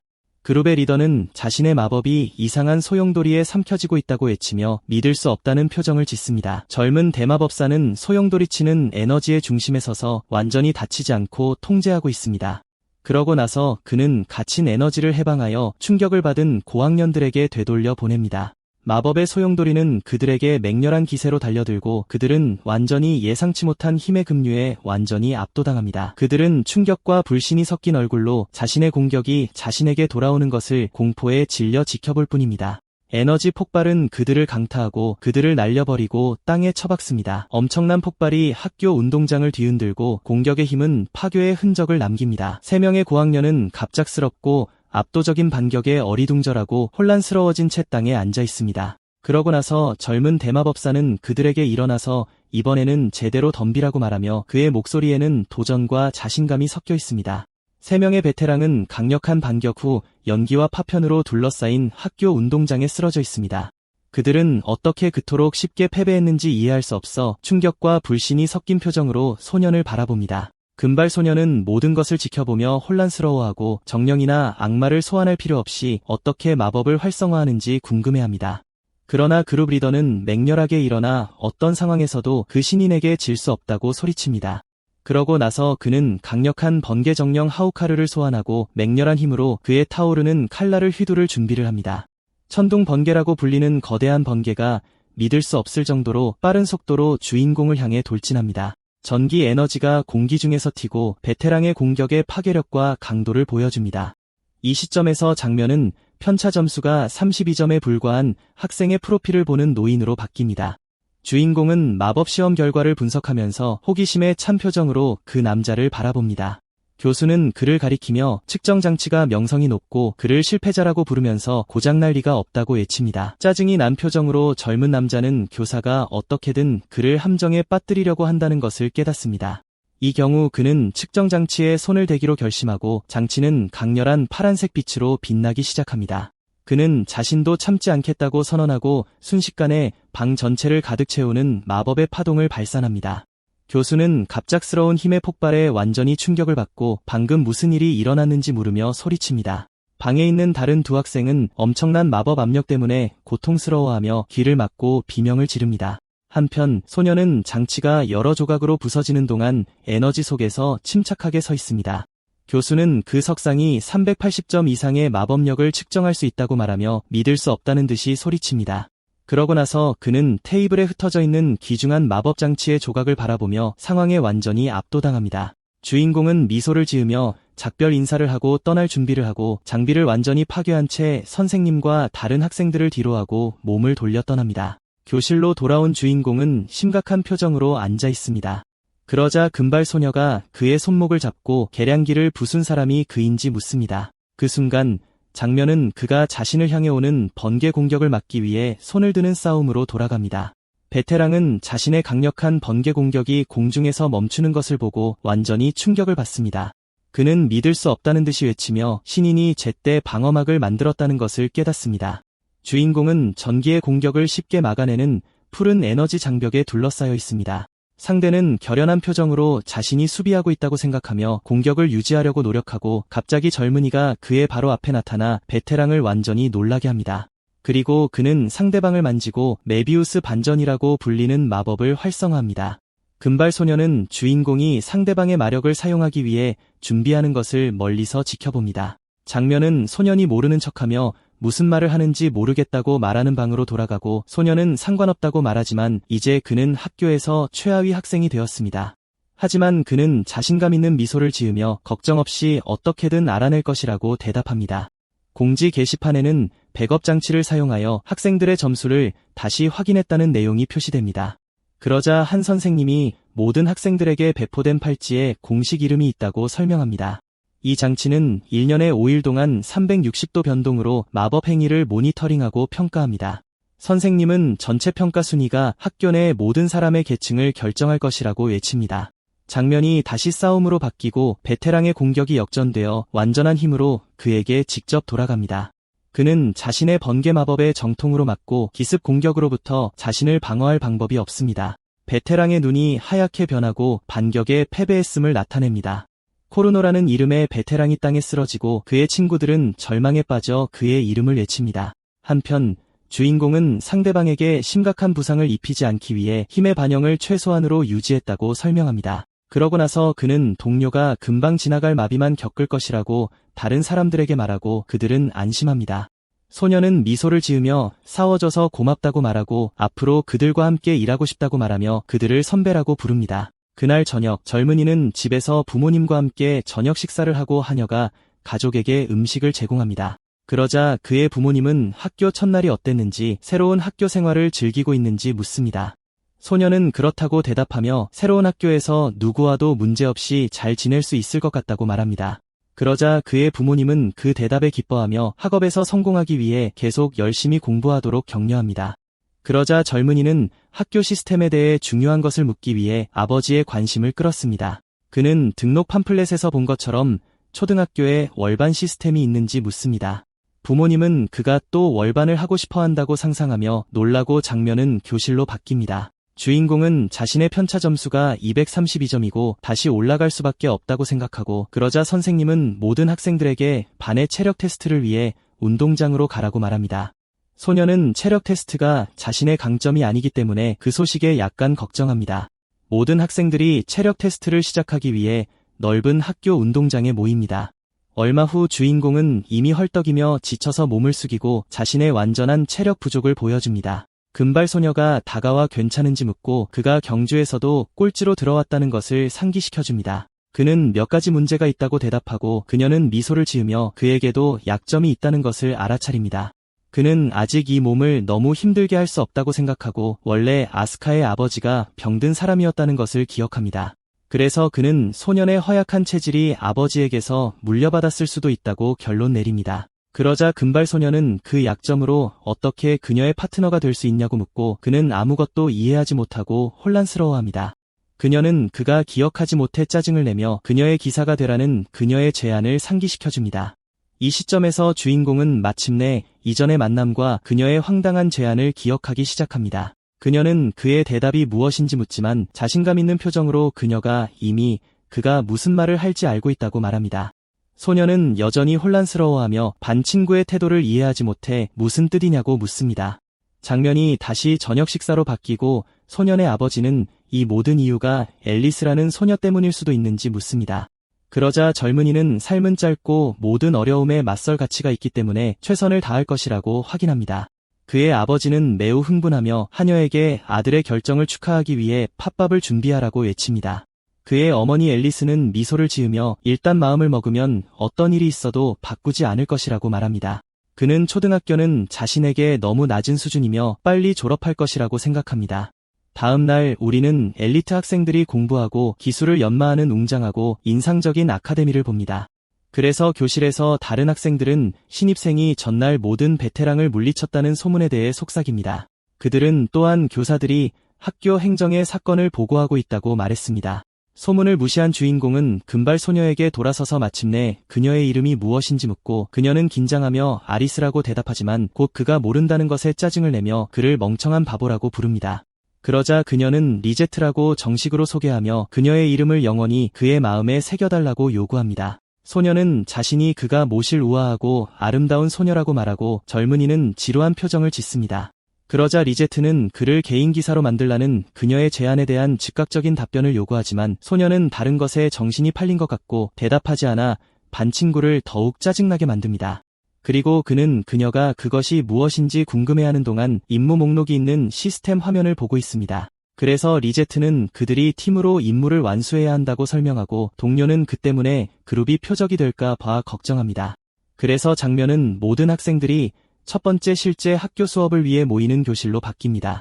선생님은 모두에게 앉으라고 말하고 1학년 학생들을 위한 정규 수업이 오늘 시작될 것이라고 발표합니다. 그는 학교가 최고의 마법사를 양성하기 위해 설계된 엄격한 커리큘럼을 가지고 있다고 설명합니다. 진지한 표정으로 스승은 지금부터 그들의 모든 행동이 끊임없이 감시될 것이라고 경고합니다. 평가에는 매일 수업, 마법 연구, 심지어 위험한 던전 탐험까지 포함됩니다. 한 학생이 학교에서의 행동 부분을 반복하며 모든 사람이 끊임없는 감시에 대해 긴장하고 있음을 보여줍니다. 더욱이 교수는 정기적인 필기시험, 실용 마법시험 및 마법 결투가 있을 것이라고 말합니다. 그는 이러한 모든 요소가 각 개인의 분류 및 편차 점수를 결정할 것이라고 결론 내립니다. 이 모든 것을 들은 주인공은 아카데미의 평가 시스템을 분석하며 생각에 잠깁니다. 한편 리제트는 진지한 표정으로 그를 쳐다보며 그의 반응을 묵묵히 기다립니다. 그러자 선생님은 시작하기 위해 모두와 함께 기본 기술 평가를 실시할 것이라고 발표합니다. 그는 학생들에게 팔찌를 착용하고 방 앞에 있는 마법 장치 위로 손을 뻗으라고 지시합니다. 한 무리의 여학생들이 긴장하며 그 장치를 쳐다보며 올해 첫 공식 테스트를 준비합니다. 한 학생이 빛나는 마법진 위에 손을 얹고 그로 인해 힘 측정 장치가 활성화됩니다. 이 장치는 학생의 레벨과 능력과 같은 마법 속성이 있는 학업 기록을 표시하는 화면을 투사합니다. 파란색 홀로그램 화면이 밝게 빛나며 평가를 위해 학생의 힘에 대한 세부 정보를 표시합니다.